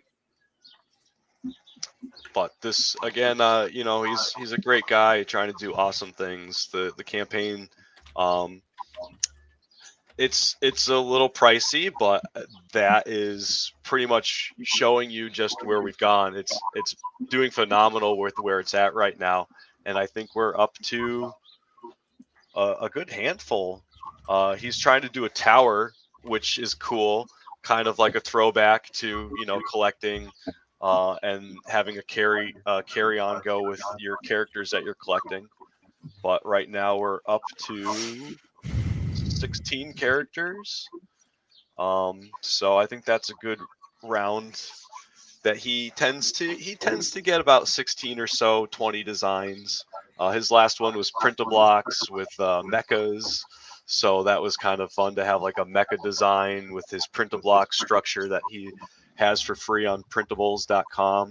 And it's kind of the 3D printing aspect of Legos. So we can't really say 3D printed Legos because it might get us banned, but that's, the joke for him with his Print-A-Blocks. So very expandable idea. He's got an electro block aspect of it. So if you're doing small electronics, maybe for a STEM class, it's perfect for that. But what happened? Are you moving? Where'd everything go behind you? What stuff everywhere? I'm out in the garage. I'm stoked that different room. My Wi-Fi is actually holding up quite well out here. I sound a little echoey, but I think that. Hello, World Nummy. How are you doing today? But yeah, I'm gonna paint the wall. I've got my primer, and we're gonna do a white wall just so I can have a nice, clean area. Get the white on my table, and I've got a nice presentation display over here for doing some more demoing. Next week, I hope to get into the ArtMe build. So I wanted to either start doing video recording of it, but I'm probably going to start streaming it. Go eat your food in the kitchen. So I'll give everybody kind of a heads up. Maybe Jerry, if you want to host me one day, we can work something out. But yeah, the ArtMe is where I'm going. That's a couple people just recently sent me some wax worms. So I'm going to be wax worm farming as I got recycle3d.xyz up there. So with 100 wax worms in a 2-week period, they will eat a plastic bag. So I'm going to start breaking up different plastics of different brands and materials in different sizes. I think like a grain or just a sand size might be more edible to a wax worm. than straight up bamboo poop out of the printer. So I'm looking very forward to seeing what other materials and then consistencies and densities that the worms might be able to consume at home. Whenever you want to do a one-on-one, kind of like an interview type thing where you just talk about yourself and all that you're doing, let me know. We can either do it live with chat live, or we can pre-tape it, run it as a premiere where we can be live in chat answering questions, and we can pre-tape it at your leisure. And if you might be busy or you're working, you're like, well, this night's good for me, but I don't want to stream, then we can pre-tape it as if we're going live, like a lot of people do, and then we can let it post it to run whatever day and time, and then when it airs, we're live in chat, and then you can just answer questions. Yeah, that's cool. Again, thanks for last week. That was phenomenal. Just a good learning lesson for not just myself, but the handful of people that were there. So yeah, you get together a bunch of stuff that's all about you, and let me know when you want to do it, and we'll make it happen. Nice. Yeah, but I tend to be a bear in hibernation mode for about 6 months of the year, and right now I've got 6 months out in the garage, so I'm going to try to make it worthwhile for the year. So nice. I used to interview people all the time, and I used to do it weekly, and I kind of got burnt out on it because I was having trouble finding people, and then having them on live, and what time would work. And then with Matt, when he got his big printer, I think from Comgrow, we done a one-on-one. We pre-taped it. We did that live. Yeah, we did that live. Who was it I pre-taped? There was somebody I pre-taped. I forget who it was. And it ran as a premiere. Then we were both in chat when it aired. So anyway, anybody in chat have any questions? I know we're live on YouTube and Twitch. We got 33 people currently watching. We already gave away the two-month licenses to Luban a bit ago. We still will give away the roll of Polymaker at some point in time. We have 22 people on YouTube and 10 on Twitch watching right now. Thank you, everybody. Please give me a follow on Twitch. I'd appreciate it. Subscribing on YouTube is free, and I really appreciate it. If you want to become a YouTube member, I think it's like $4.99 a month. That would help out my channel immensely. And if you want to subscribe with Prime on Twitch, that would be really awesome. So everything helps the channel grow, and I really appreciate each and every one of you. If it wasn't for everybody watching and interacting on camera, I couldn't do this. So I appreciate every one of you. And thank you very much, Matt, for going live for me today and helping me out. No problem. No problem. Because I had the cable guy here. And yeah. I do want to leave a little bit because I'm getting very tired now. So I always get tired after I eat. All right, Matt. Well, whenever you want to go, we appreciate all your help, and we appreciate all that you do. Thank you for explaining Luban to everyone. Keep up the great work, and get plenty of rest. Josh definitely can. He's better of a talker than I am. It takes a village. It's okay, man. When you do a one-on-one with chat, sometimes that's kind of hard because chat might throw you some questions you don't want to answer, so then you got to ignore the comment.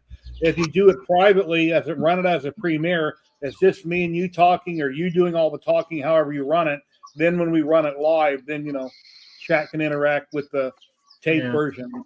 So you run it as a premiere, and then you can share that out wherever. But if you ever want to do that, I think you mentioned it, we could do that. Just get all your ducks in a row and what you might want to do and show and talk about, and we can make it happen.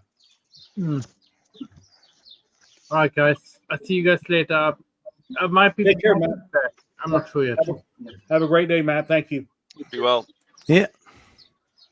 Leave studio. Yes.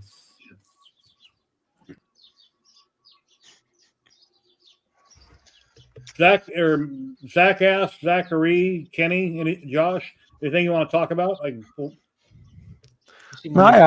I want to say something, if I may. I am going to release next week a video about the Recreator. So that might be something interesting. Thumbs up. Yeah, it was very interesting. It was my Did you have fun? I mean, I'm not gonna lie. I kind of just went to Recreator in your video and haven't got a chance to go anywhere else yet. So But you had fun, right? Yeah, it was a lot of fun. It was even longer than another one that I did an interview with. But the magic of YouTube, we can add always some more B-roll and stuff that might help the whole interview a little bit more, huh? Oh, it's all right.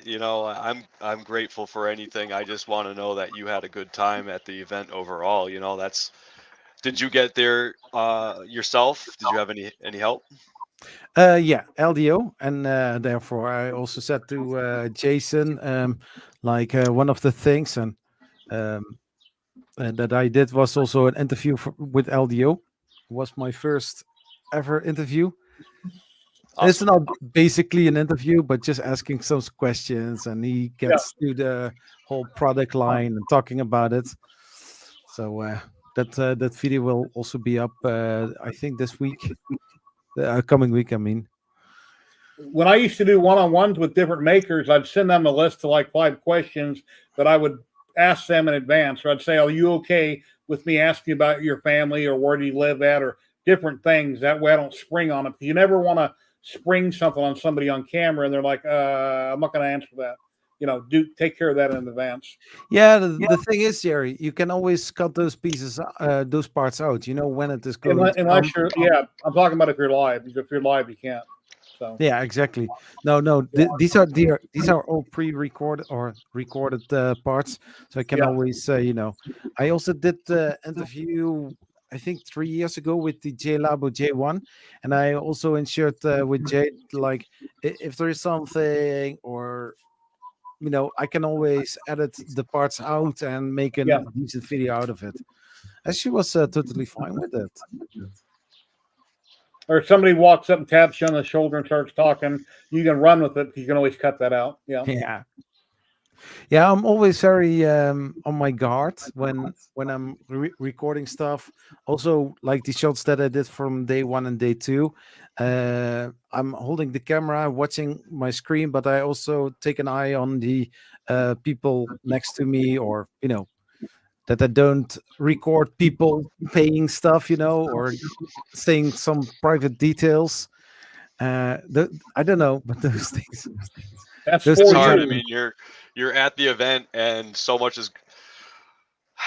Did you hear a final count on heads? I think they probably had at least 3,000 heads go through there. I think that was over the 4,000 people. Hey, Zach number 2. Look what Zach number 1. We won something. See, you missed out. Yeah. So it's hard when you've got so many people that are just all That number excited. 1 versus that number 2. What? What did you say, Josh? Zach asked. Zachary won something. Tripod mentioned here. Yeah, the fun part is on day 2, you hear Tripod say, like, "Yo, Zach, you can win that," And I was like, okay, I'll take some selfies. I didn't think that was so funny enough. I got a question, Zach. Hello, Dave Gatton. How you doing, my friend?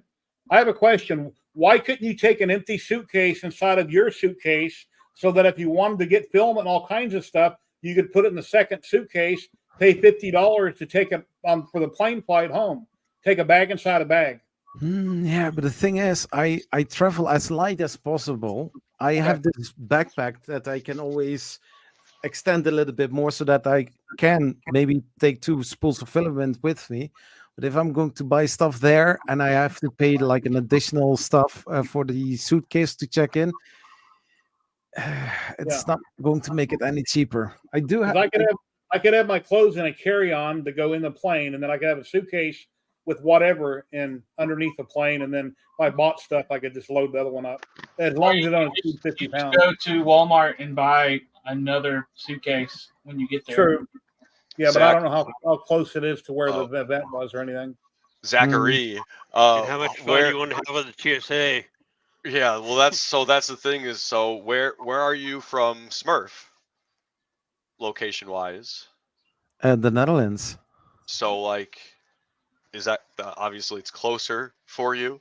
Yeah, it's like an hour with the plane. So that's where I have a 12-hour drive to go to Earth And when I go down, my car is packed if I don't leave things behind, like a giveaway. So I always put out a rumor at the end of the show, make sure you hang out and linger for when the show breaks down, because I might give away my entire table. And that's just so that I can take stuff from the show back home. Ah. And so, like anything else you're saying, like it's just expensive going overseas already to then trying to bring stuff back home. It's nice to have a show an hour away from you now. Just like I traveled 12 hours to Earth in my hometown. 2 weeks Thomas. after that, we had the first Pioneer Valley Makers Fair through Make. And that was something that I didn't think was going to turn out to be anything, and it was phenomenal. So it's nice to Yeah. have the local shows. Yeah, but also the thing that I think most of the time, yes, I do want to win stuff, but I cannot take it with me to home, and I rather would like people to have it that don't have that, you know, Yeah, yeah. because It's good to share. I have already 15 printers here in this room alone. So yeah.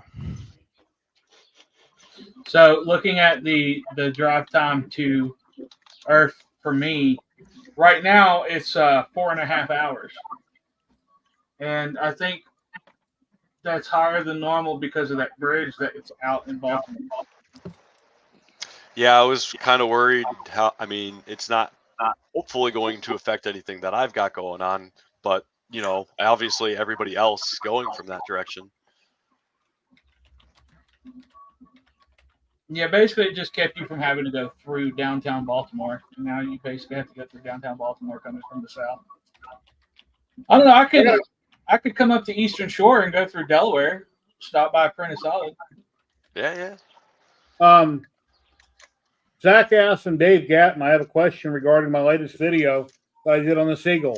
I was using a Downtown Jenny, my ball nose finishing bit, and I do have a lot of chatter. It's only my second project with that bit. So on my Makita router, I'm wondering if I was running the router too fast, or did I wear out the tip on the Downtown Jenny, which is a tapered ball nose. The job came out really good, but around the edges, I don't know if you can see it. You can see it in my video. I got a lot of chatter. You kind of have to. I kind of have to see what it's doing to figure that out. Yeah. You know, chatter could be. Usually, chatter is one of a couple of things. Is your part isn't held rigidly, which I doubt that's the case because wood's not really that hard. Your end mill is not rigid enough for the cutting pressures you're putting on it. What's the shank of the tapered ball mill? It's quarter inch on my Makita. So it's a quarter, and it tapers down to what, like a 16th? Yeah, it's a tapered ball nose from the Jenny Cadence Manufacturing, which they make really awesome bits out of Arizona. And my first project, I didn't have it on this at all. But when I was doing the finishing pass on this one, I started out with a rough cut bit, quarter inch down cut, Downtown Jenny. Then I went over with a tapered ball nose. And I was just wondering, I might have been running it. I did bump up the speed slightly on the Makita to a little over 4. You know, it goes anywhere from 10,000 to 28,000 RPM. And I forget what speed setting 4 is. But I go by ear when I run my router manually. I'm based on how it sounds. That's from using power tools all my life. Yeah, drills, it's things like that. It's kind of like by ear. You think you can bump it up just a little more. So I mean, even in, you know, even at my work when we're doing metalworking, you know, it's still by ear. You can look up the specs on the tool and get it close, and then from there on, it's by ear. Because the other cause of chatter is resonance. If you've got a bunch of if your bit or your part has a resonant frequency, and your cutting tool is inducing that resonance in the tool or the part, that'll cause chatter. And a lot of times, you know, a 10% change in speed of the bit up or down. I'll have to wait till I do my next project and see if it's still there, or if it was just the bit doesn't appear to be burnt in any way. And I don't think I was pushing it too hard. It was on that Prover 4030 CNC that I got from them. Yes, honestly, I think you probably you might have still had too much material left on, and you were trying to take too much material with the ball.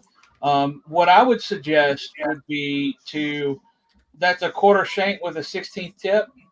Yeah, if you had a chance, watch the video on my channel and tell me what you think, and you'll see a close up of it.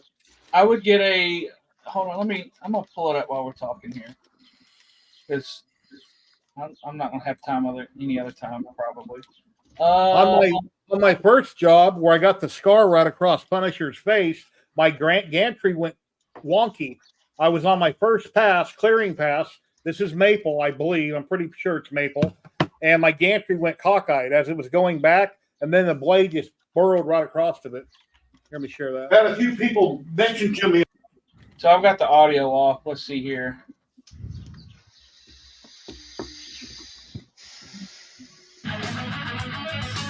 Yeah, that's the first clearing pass. It took out most of it. Yeah, I want to see how rough your clearing was.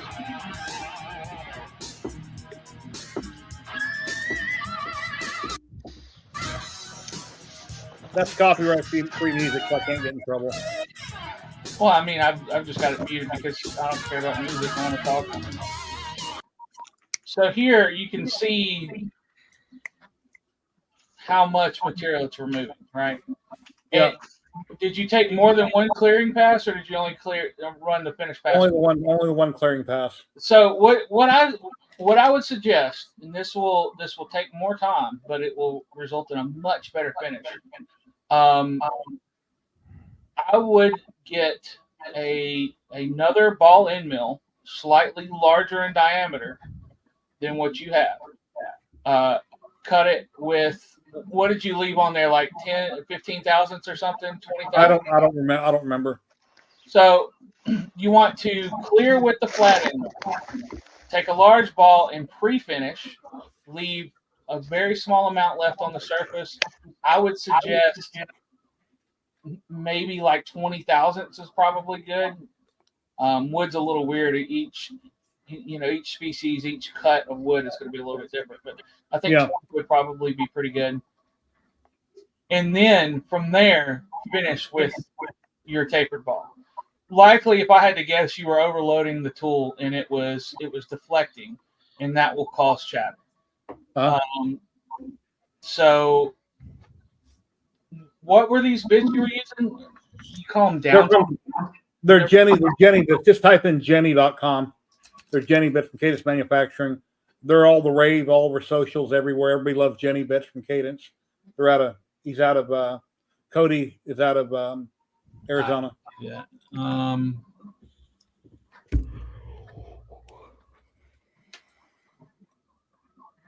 I shared the wrong one. Crap. Hold on. Yeah, they're very high quality bits. Not Jenny.com, right?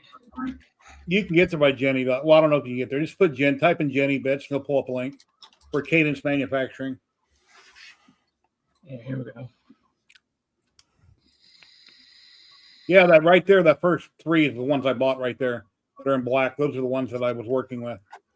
It's a pretty good looking bit. It's what, 4 flutes?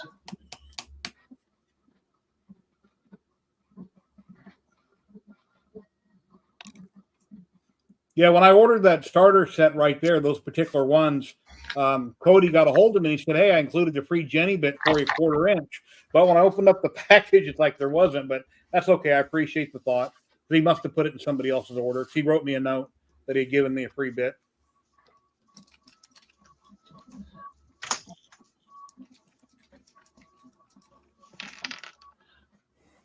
So I haven't actually looked and see if these guys make woodworking.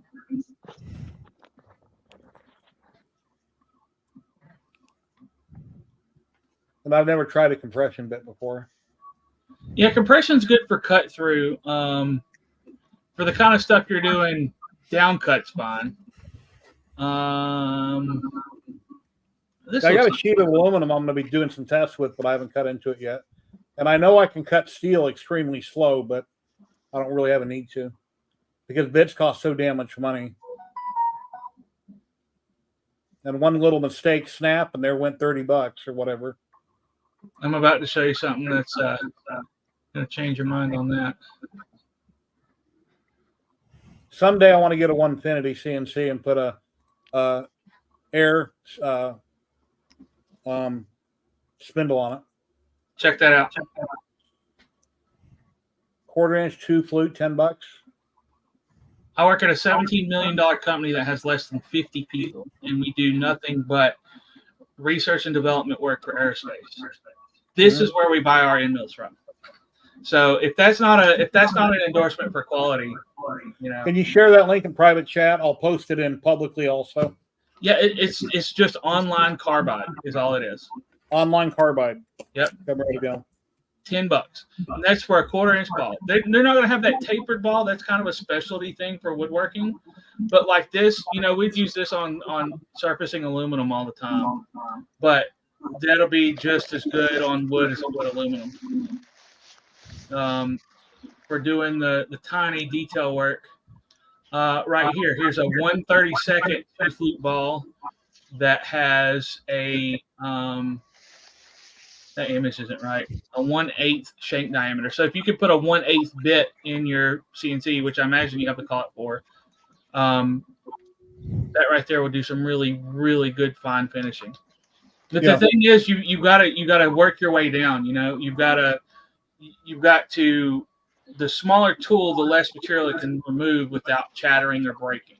Yeah, and exactly. The fact that you were chattering that taper ball, which the taper really adds a ton of strength to it for the kind of detail you can get out of that point.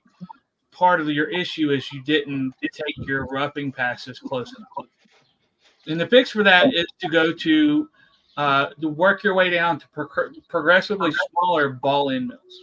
When I loaded the profile for that particular bit from the company, I went with default values. I didn't change them because I don't quite understand them yet. But as I get more into CNC, I'll learn how to tweak things. And then, of course, I watch YouTube videos. But I left everything in default settings. Yeah, and I mean, the default settings for the bit were probably fine. I'm just saying that there's too much material left on there from your first pass, you know? And I used to use a piece of paper like on the MPCNC to level my Z, but I've been using a probe, and I'm really glad. I like the probe. It's cool. Yeah. That's why I got a center mark right there. Well, when you're doing this kind of work, this is non-precision work. You don't, I mean, as long as your cuts are coming out good and things are working like you want, you don't really have to worry about having it super dialed in. Here's a problem I had. I had to cut it out on my, what do you call it? Well, anyway, I wanted to cut all the way through, and it didn't do it, and I'm not sure what I did. If I should have done a third pass and let it cut all the way through, I wanted to cut it out. I had to use not my jigsaw. What do you call that little thing? It's like a table saw, but it's got a little blade in it, scroll saw. I had to cut it out with a scroll saw, and I had to sand it down on my belt sander to get it round, and I wish it would have cut all the way through. So I guess I should have ran a third pass and had to cut it out, but I didn't. So that's where I screwed up on both these things. On both of these that I did in both videos, they weren't cut all the way out. I didn't cut deep enough to cut it out. Yeah. I mean, what you really in that table, you don't really want to cut it in that table. I would almost get another piece of MDF or a piece of wood that you don't mind getting scratched up, and cut some holes in it and countersink some screws to hold it down on the table, and then hold your stock in place. Well, the thickness of the wood would have even worked. I mean, the second time I used a caliper and I measured the wood instead of using a tape measure like the first video, so that hopefully the clearing pass would have cut it completely out before I finished it, but it didn't. Right. And I thought I had to go deep enough, but it wasn't. Yeah, your main problem with that is that you had too much material left when you went to finish cut. Okay. You could just change your setting on the first pass to be closer to finish. Okay. With that roughing pass, but really the better way is to add in an intermediate semi-finish step with a larger diameter ball nose. Okay.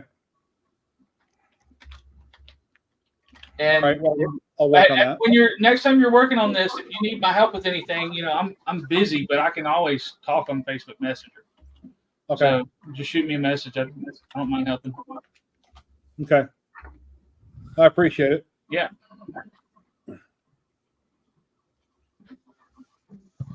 Oh man, I gotta get some more stuff done here. I think we should give away. We're all Polymaker now. We're 2 hours and 5 minutes into the streams. 28 people watching. Let me share my screen and just do hashtag Polymaker in chat. Anywhere they ship, anywhere in the world, they'll ship you one free roll. You'll get free shipping. What'll happen? We'll do the giveaway. Somebody will win it. They'll jump up and down and say, "Cool, I won something."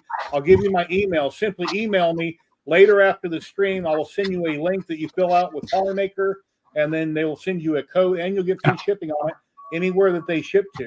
If you win and you don't want it, have me redraw, or you can gift it to somebody else. That's perfectly fine. So let me share my screen.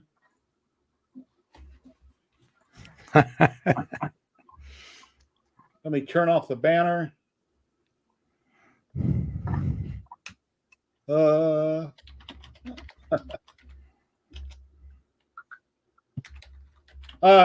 Oh yeah, Tripod has his own website now. He owns a domain. I think I get the name right. I think it's called legup.com. Is that what it's called, John? You own the domain legup.com now. I think that's what it was called. It's either oneleg.com or leg up. I think it's leg up. All righty, here we go. In 5, 4, 3, 2, 1. Bam.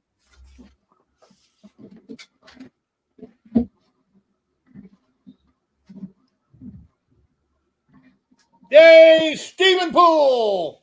That prints constantly. He's constantly printing all kinds of cool stuff and posting on socials. Stephen Poole, are you in chat? You're watching on Twitch? Are you still here, Stephen? Yay, there he is. Let me click on that. Congratulations. Congratulations. Awesome, Stephen. Shoot me an email and I'll send you the link. Here's my, let me share my email in chat.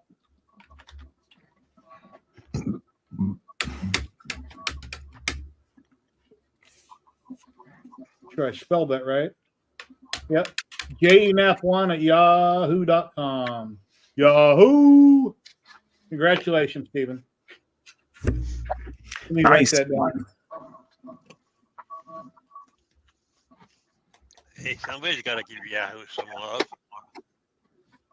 Yeah, I've had the Yahoo account forever. I mean, it was Cox Cable back in the day, and I changed it to yahoo.com. I remember Joe telling us streaming a while back, and he goes, wow, a Yahoo email.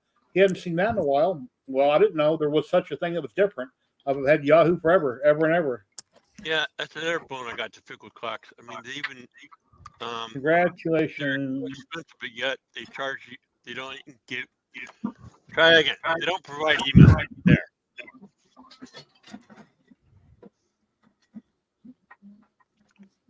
And every so often, I think it's every month, Luban will feature someone else that made something really cool on the channel. And let's see, where's the one? I thought I had it in here.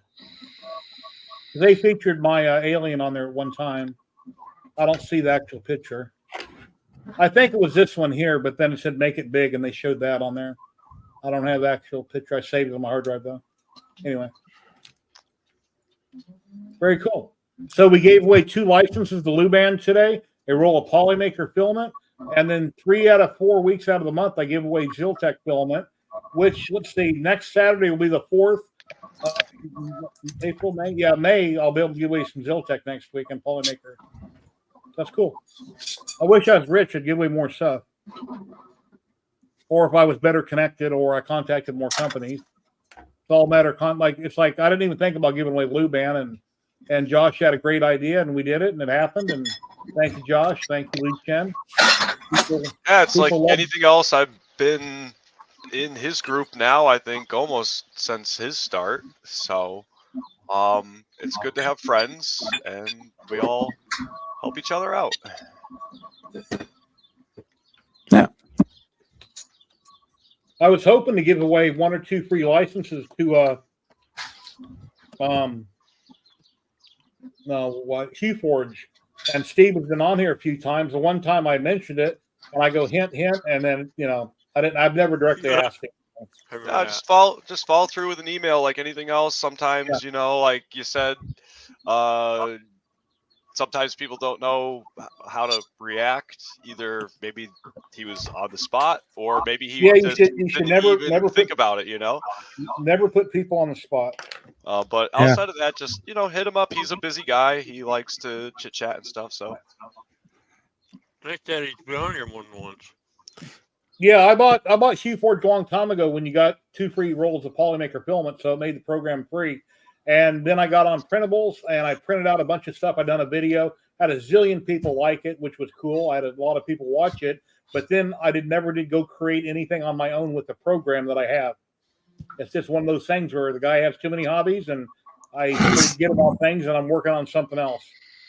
So right now I'm trying to get working on the fiber laser. I need to do more coins in my next couple videos. I'm working on some different business cards and pictures and things like that with a fiber laser.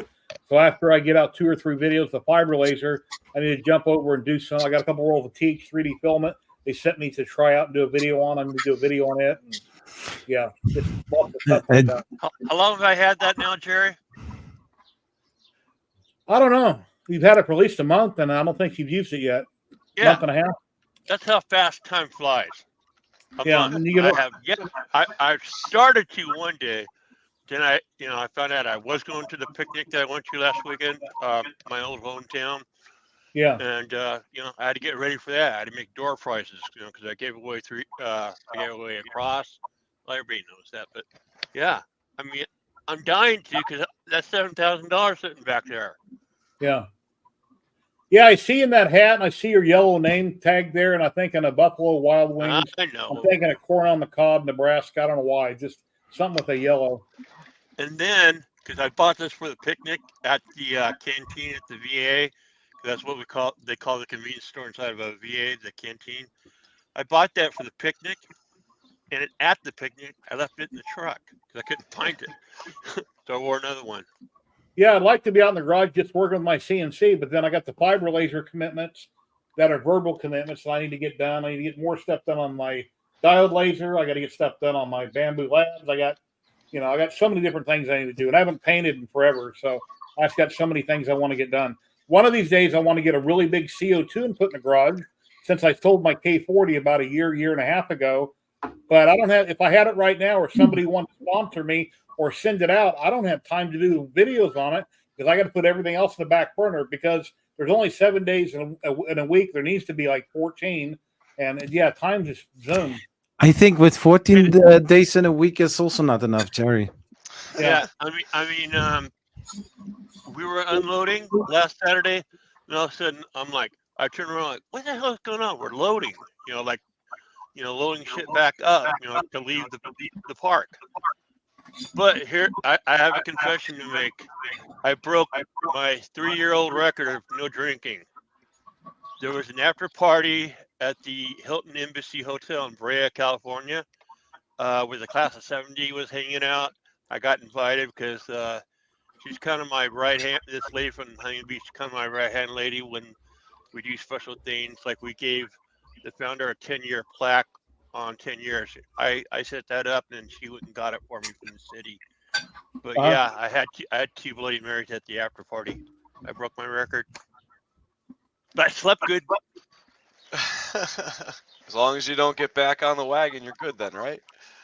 Well, I feel, and then I'm looking across the table. At the other end is my sister, that goes to church. She's in the choir. She's down in Margaritas. Just shooting. She's class of 71, and that was the class of 70. So I got 4 or 5 Coronas in the fridge. I've been there for a few months. I haven't drank. Yeah. What do you have in your fridge? But did you get my little note, Jerry, about what the bartender looked like? With the twin, the from Batman joke, the Harley Quinn. Oh yeah, Harley Quinn. Yeah. Oh, dude, she was. I'm looking at I'm looking at my sister, thinking she's probably looking at me, looking at the bartender, knowing that, because my wife is her sister-in-law, so. Yeah. Man, that little girl was. I threw her $20 tip because she was busting her ass. So, but yeah, it was a good time. Boyd had 14 pints last year, and that was a crazy year. Yeah, Santa Monica Pier. I hadn't been there since I was a little kid. that was awesome to check that out, and we ate at Bubba Gump's. Hmm. So yeah, the only way you find a bathroom in a Bubba Gump's is gotta pee. That's what it says above the bathrooms. Gotta pee. I'm fine when I drink beer, but I mix hard liquor and beer, then I shouldn't do that. And I haven't done it in a long time, and I shouldn't mix. And another thing, my sister was talking to everybody. We get out of the truck at the pier, and there's this guy getting carrots out of the trash. And he goes, "Man, these are some great carrots. You want one?" And my sister goes, "No." So he starts talking to her, and then she starts talking back to him like, "Oh man, you gotta be kidding me." What kind of carrot is it? Well, this is a German carrot. You want some German in you? I mean, out of the trash. But I did get lucky at the Santa Monica Pier, because you think Southern California parking is really high. They see my plate. I have a disabled veteran plate. $15 to park at Santa Monica Pier. It was free for me. They give you, so you're a disabled veteran, you get free. So yeah, it pays off.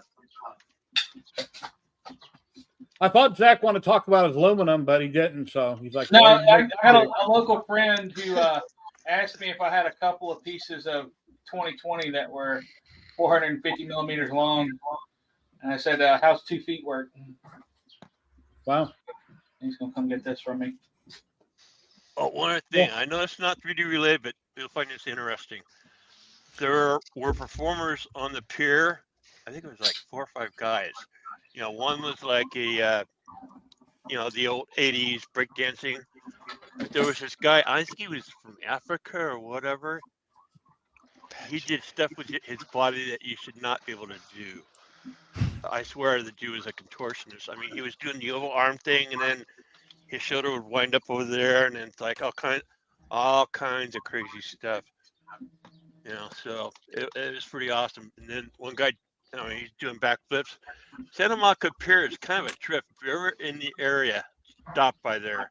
It's got Ferris wheel, it's got rides for the kids. There's even a trapeze act on that thing, on a pier, trapeze act. So it's a famous pier. I seen a funny sign on Facebook the other day. I shared it. I'm not going to say exactly what it was, so I don't look like a bad person or anything. But it shows this guy standing there looking at the sign on the wall, and on the wall it says, "This is your blank," and then below it shows a picture of something, and then below it says, "This is your blank in jail," which was much larger than the picture above, and it says, "Don't steal." Give it a minute, you'll realize what I'm saying. This is your ass. That's all I can think of. This is your ass.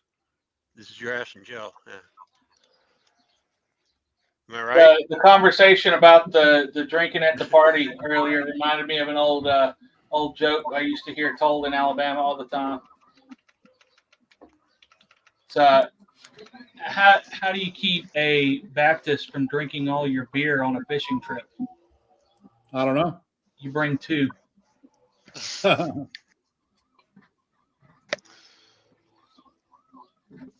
Okay.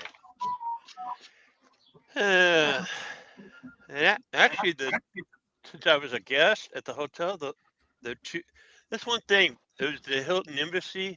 They got some awesome amenities. They're expensive as far as the stay, but awesome amenities, which made it totally worth it. Zach, how much was your room, or did you share a room with somebody? You did 2 beds? I was together with some apprentice. Okay. Oh, that must have been fun. You're already. No, he 2 had. beds, or did you share one? We had a double bed, king size bedroom. So Okay. 2 king size beds. So I was like, okay, sleeping in the same room, no problem. But then he was checking out the sofa in the other room, if it was a sleeping sofa, So Does he snore? No, I was. My wife says I snore like a freight train, but yeah. Yeah. No, I mean, I slept in a different room than Sam did. So, and Okay, cool. I can understand. It's you know, it's no problem. I had a room to stay. I could sleep, and yeah, you know, he was also a few days back in China. So Did you guys go to breakfast the next morning, or did you just split ways when you walked out the door? no, we actually didn't hang out a lot together. But also, I think it's basically Take care, for my Zach. Have a part. wonderful day. Thank you for your opinions on my CNC. See y'all later. Take care. I Good. left Sam a little bit, you know, respecting his privacy, and I said it also on the way back. You know, I can imagine that you are tired. He was also not feeling all well, and he had also a lot of things to attend to, or you know, so I was a little bit, you know, chill. He shared a video clip where you're walking down the aisle of the plane. So I guess you guys were on the same plane flight. Yeah. Somewhere you met up, and then you got on the same plane flight. I had to run for the flight Oh, because I got some security check issues. You know, they were taking way too long at Heathrow Airport, and my gate was already closing when I had to rush to there. So yeah, probably about 4 or 5 years ago, my wife went to Florida through Texas. You know, she had to go from Vegas to Texas, Texas to Florida. Well, because she doesn't walk very well, she always gets wheelchair access. So when you're at the airport, they come and pick you up, they roll you around, you give them $5 tip. When she was in Texas, they took too long to get her to the gate so they'll catch the plane to go to Florida. The plane is still sitting there, but they just closed the gate a couple minutes earlier. They would not let her on the flight. She was at the airport overnight, and they couldn't get her on another flight. And it was like a day later, and the next afternoon, they still couldn't get her on a flight. And she's just sitting at the airport in Texas because that guy couldn't roll her fast enough to her gate. And then finally, she met some random person at the airport that happened to be going to Florida. So they rented a car together, and they took turns driving. Then had to go from Texas and drive to Florida. What a bunch of BS that was. yeah. I mean, the plane is still at the gate. You better let me on, or you're going to be calling Metro on me to remove me because I'm not going to be a very nice person. They'll arrest you nowadays. Well, I wouldn't want it to go that far, obviously, but I wouldn't be. I wouldn't be very nice about the whole situation because it wouldn't have been my fault for getting late to the gate. But yeah, but those gate things, they cost the airlines a lot of money. Because one of the first things I did when I did get here, like I said, I've had a lot of jobs in this valley. But it was just a tryout, so the job didn't pan out. I don't know why. But I was fueling down there at the airport, and I found out when they paid for the gates, you know, for the airlines, it's not cheap. For an airline to work out. I don't like flying because if something happens, it's flat, but you're not going to feel it. So I don't know why I'm worried about it. If the plane goes down, it's going to be over instantaneously. There ain't nothing to worry about. You won't know what happened. Are a joke. I am more afraid of being in the middle of the ocean on a cruise ship than being in the plane right above the ocean. Yeah, and you're watching I went to Hawaii like that. And you're watching the wings kind of do this up and flexing. Yeah, I've been to Hawaii one time. We had a lot of turbulence on the way back. The plane was really shaking and stuff like that. I was like, okay, chill. I'm going to sleep. Yeah, I've seen videos of rough turbulence. You don't have on your seatbelt, and people are getting thrown against the ceiling, breaking arms, everything else. So wear your seatbelt when you're just cruising along. I always do that. I always tend to leave my seatbelt on. If I fall asleep, I can. Nobody needs to remind me of it. I get seasick real easy. I've never been on a cruise liner. My wife went on a cruise once, but when we went to Hawaii, we went out in these little things, little boats that kind of look like a submarine, but they don't actually go under the water. You walk downstairs and you look out the portholes at the fish and everything. And that just the motion of that got me sick as a dog. I didn't take anything for it in advance, but I was sicker than hell. And if you ever got seasick, you know what I'm talking about. It's not pleasant. No, it's not pleasant. It's going to Catalina. How you doing today? Hey, Pete. So with over there we go. Yeah. With over 7,000 people at Rocky Mountain, how long did you spend on each day of the floor? Did you like stay from start to finish each day? Yeah, I was there before the 9 o'clock start, and I stayed there also after closing. So on Saturday there was this after party. So people from different booths were hanging out by other booths as well and talking and hanging out, having fun. The And drinks were not were for your own, so you had to pay for that. So nothing for free, but it was Yeah. awesome. sure, but like they had food trucks and stuff at the Yeah. after party No, I think they had. just I throughout the time. Yeah, I wanted to grab the food from the hotel. They had some really good burgers. I know they had security there. Did you see them walking around? Yeah, they had, and at one moment on the Sunday there were even the police there. You're saying Did you notice 7,000? Did you notice any problem that happened between people arguing or any kind of fighting or anything? If they had a police there, something happened. But Yeah, it kind of looked like that because they one came in via the back door entrance, and they straight away walked to from the north hall to the south hall. yeah, I Hey. seen Scott in a couple videos in the background waving at the camera. Hmm. Scott, did you do any filming while you were there? Are you going to post any videos on your channel of anything you might have filmed?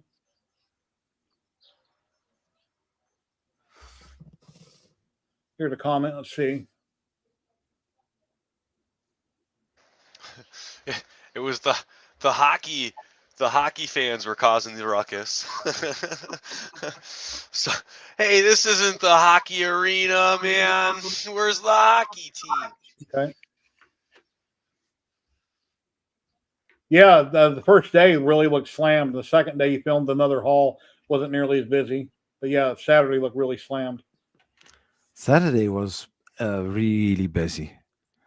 But I also saw that on Earth, Saturday very busy, and Sunday you saw also more spots of free space on the floor. So yeah, that's what I was gonna ask. Like, with like I'm just more curious. Like, did the mingling at the event after hours for like the after party, was that like a nice extension of, I know you weren't at a table, but like maybe you saw other table people going other to see each other that wouldn't have seen each other during the day. Oh, we had a perfect hotel for that, and I think Scott knows that as well, and a security guard as well from the hotel. He was not so happy with us, but I think by now, Scott, I think he miss us. How did you get from the airport to the event? Uber or a cab? 45 minutes? No, I rented a car Okay. because I want to feel the driving experience in the US. Okay. Yeah, adding How that to the list. how is your experience? It was actually very chill. Okay. Having a mid-size SUV being upgraded to a full SUV, Yeah, four-wheel you're just gonna drive. run everybody over. I mean, how bad can it be? You're floating on cloud Come nine to at that Vegas point. or go to LA. Didn't say about driving. No, in but we had at America. the Embassy Hotel. We had a great lobby, uh, drinks, food, stuff like that. Everybody was hanging out till at least 12 o'clock. Cool. Yeah, it's just fun seeing the variety of people that come through and then everybody's projects and Yeah. Yeah, Zach done some amazing videos on it. Really good. do you feel Thank like you. there was again, I feel like I was there but not there because I'm still trying to like take in all the social media aspect of it.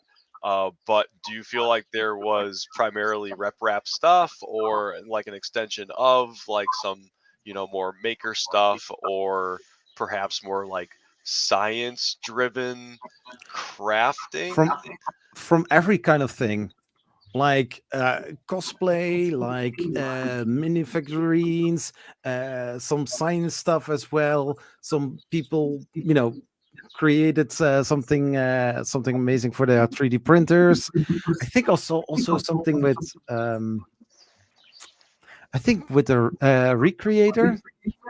I think his name was Bill. Yeah, Yeah, Bill was there. next to Rob Mink with the baby belt. Yup.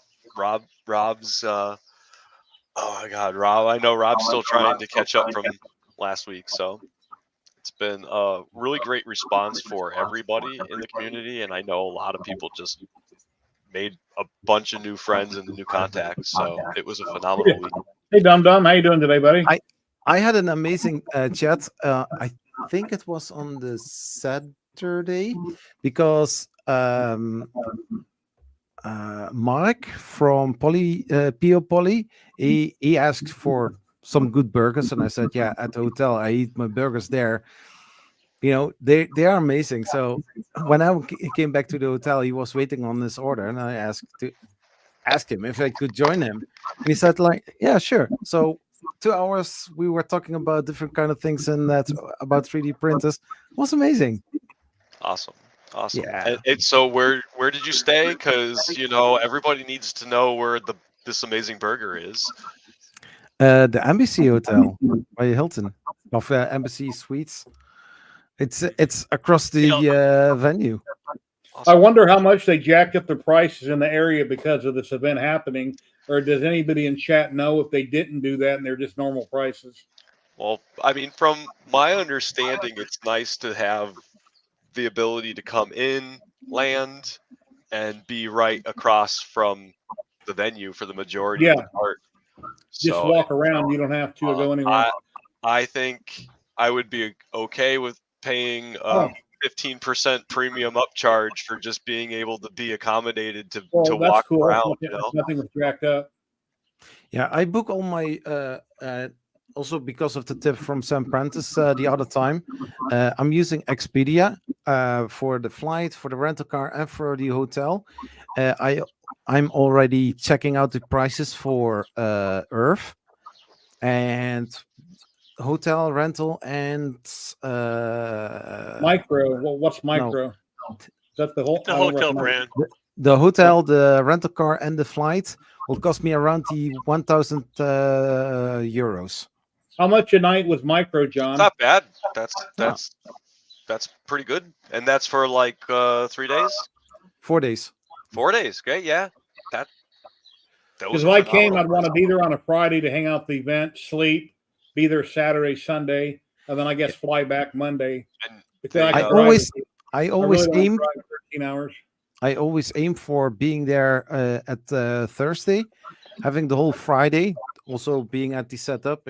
Some people of the organization don't mind that if you are earlier there.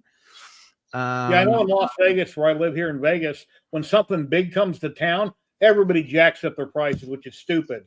To appreciate having a business. Nobody should be jacking up prices because they can. Yeah. Now, okay. Now, last weekend for the picnic, I did stay at an embassy as well because I got the free drinks like Scott's talking about. With parking, because it costs $15 a night to park in the garage, that's a beef I've got. When you see at a hotel, why do you have to charge me to park at your hotel? I'm a Super 8 Motel 6 kind of person. I normally am too, but again, we got invited to hang out with the class of 70 because I was prepared to stay over by the Angel Stadium. And I found a really nice hotel, and then we start, my sister and we started talking. We stayed at the embassy. Embassy cost me because she was going to pay for the flight that we didn't take, but now I have a ticket credit because she can't transfer it. Anyways, it was $580 for the weekend for me. $580. That's Brea, California. No. 2 nights and parking. Yeah, exactly, Scott. You better give me free drinks. Yeah. No, but it was a lot of fun. Also, you could join other people during breakfast or in the afternoon or Yeah, evening hangout. excellent breakfast.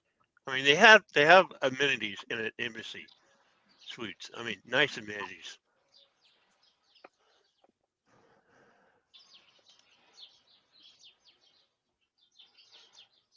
Yeah. At the 2A place, I like how you says code.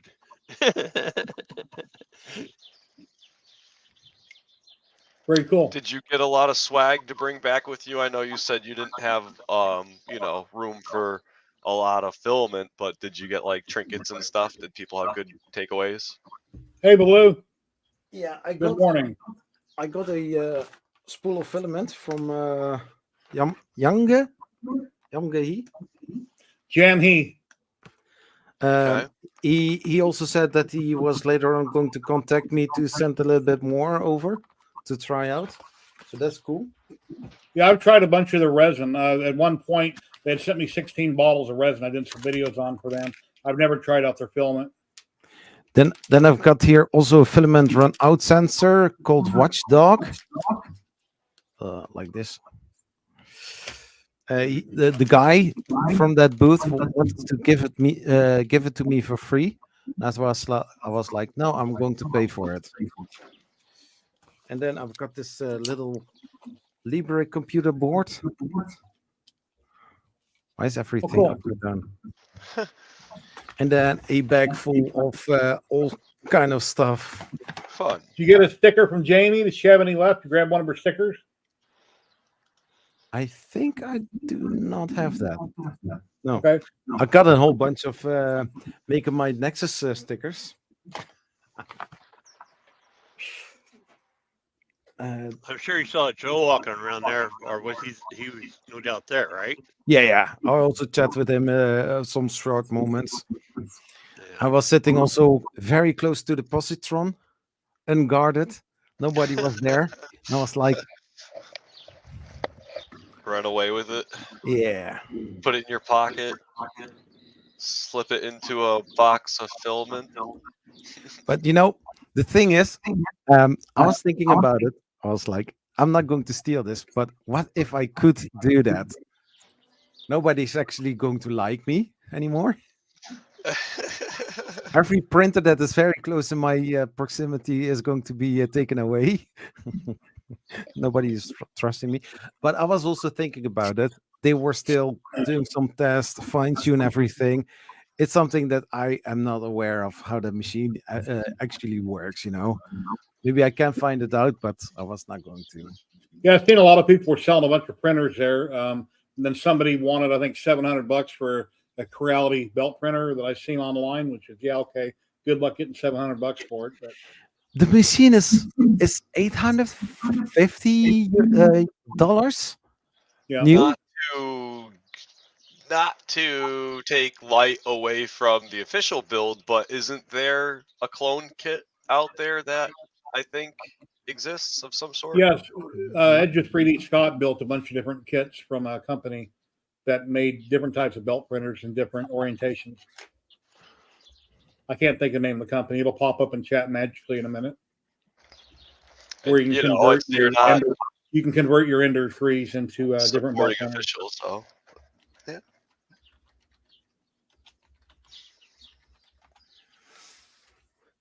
It was a lot of fun. Was very chill, nice, cool people. And also seeing Dan and Zolon in person, and Peter and Scott. Oh. Who else? Did you find Stefan? Yeah, Stefan. I don't want to say we are friends, but at every event, if he sees me, he is always photobombing me or doing all this crazy stuff. Did a lot of people recognize you as you walked around, or did you have to introduce yourself? It's getting less that I need to do that. There was one guy standing, as a normal visitor for the booth of Big Tree Tech, that he said something about my Z-Core printer where I was working on. So I had a nice conversation about that. Also the future plans, and yeah, so some other moments that people were chatting with me. So that's cool. But yeah, Just not good, having dum any, dum. not a super big channel, but still more people are recognizing you. Besides the fact that there are already people from other events as well. Just think it's great. It's an opportunity for people who don't know you, and if you don't have a following, to have a nice platform for the weekend to showcase yourself. And so I just think it's great how I wouldn't have been able to go. We were just talking about the extended storage from 3D print, and just the way that the community helps each other. Mm. LDO is a big influence for a lot of people. They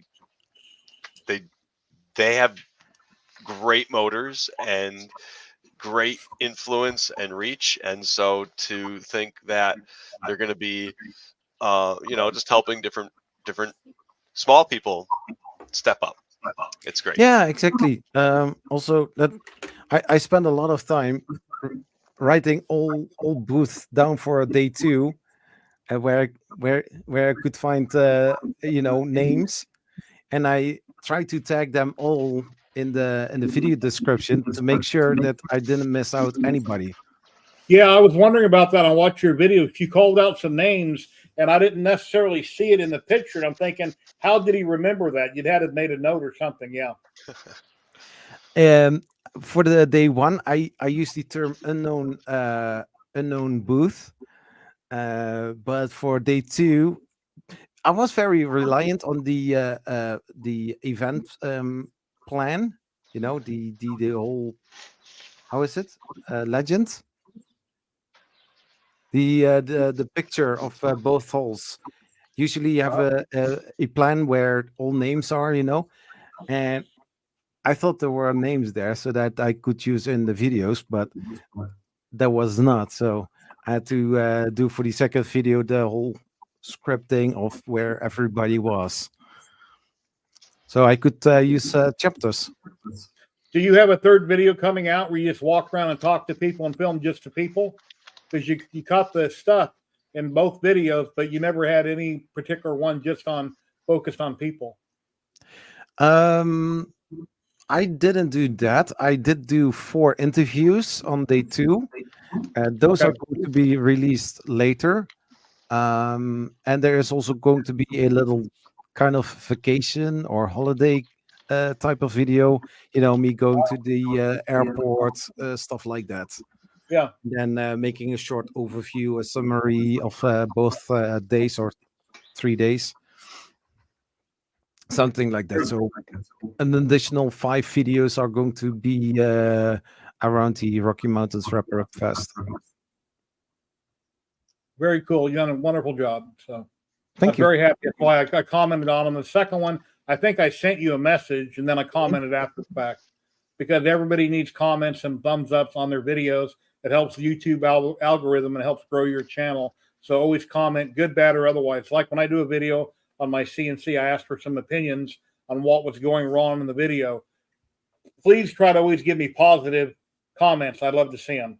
So yeah, exactly. I'm never going to be this jerk or jackass that always give negative comments just to bash the video or something like that. There was a guy I watched a long time ago cooking on YouTube. Big heavy set guy, was doing cooking videos, and I went to his comments to see if his recipes might be any good. Because people comment if they've tried it or if they like it or whatever. He had commenting turned off on all those videos. I'm thinking, wow, what's up with this guy turning off commenting? Is there something wrong? He don't want people to say what they think of what he's doing. So yeah, comments mean a lot. Just like a review when you buy a product. Not all reviews are true. Some people might be biased because maybe they got the product for free or whatever. But when you read enough reviews about a product, you can kind of figure out whether you should or shouldn't buy that item based on the comments or on the reviews. So yeah.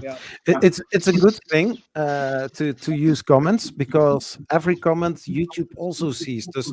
So the more likes a video gets and views, but also interaction in the comment section will help the YouTube algorithm to push the video even more. And my channel, I only got like 6,000 subscribers. I'm still small enough that when I do get comments randomly, I always answer the comments. Yeah, it's one thing that you can do, and I think and I think also the bigger the channel grows, the more comments you always receive. So there are going to be some times that you are spending an whole evening reading comments and reacting to it. Yeah. Or go down through and give everybody a thumbs up that you've seen it and you appreciate it. Yeah.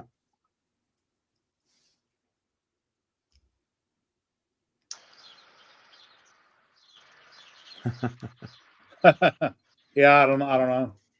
Yeah, I don't remember the guy's name, but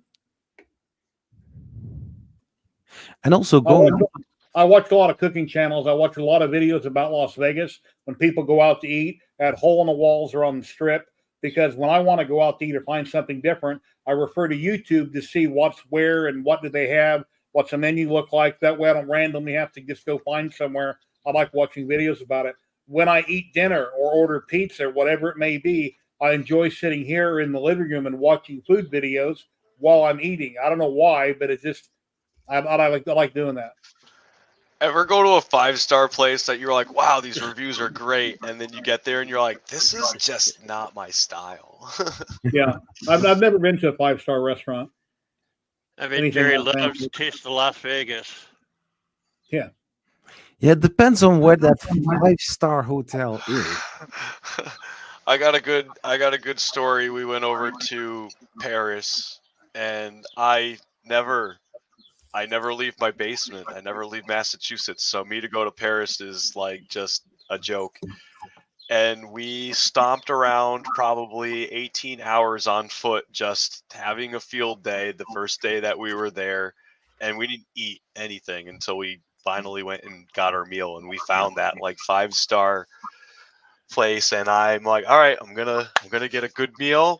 It's our first meal for the day. We've stomped around the entire time, and I'm hungry. So I got Kobe beef. It was so good. I ate it raw because I was so hungry. I shoveled it in my mouth before they came out with a hot stone. And the waiter's just looking at me dumbfounded, like, you dumb American, what are you doing? Like, and I'm like, I was so hungry. I had like one piece of Kobe beef left before the hot plate came out, and it was just, I don't know, I felt dumb. I think he felt dumb. It was just a silly situation, but I'm like, wow, that was really good Kobe beef. I've never had raw beef before. And they were like, yeah, you're supposed to cook it, bro. They got a term for that. What's it called when it's raw? People do eat raw meat, but what's it called? Again, I thought, I'm like, oh, this is a delicacy. It must be raw. Yeah. I'm starving. Oh, don't start about food, Josh. I had 10 or 15. Sorry?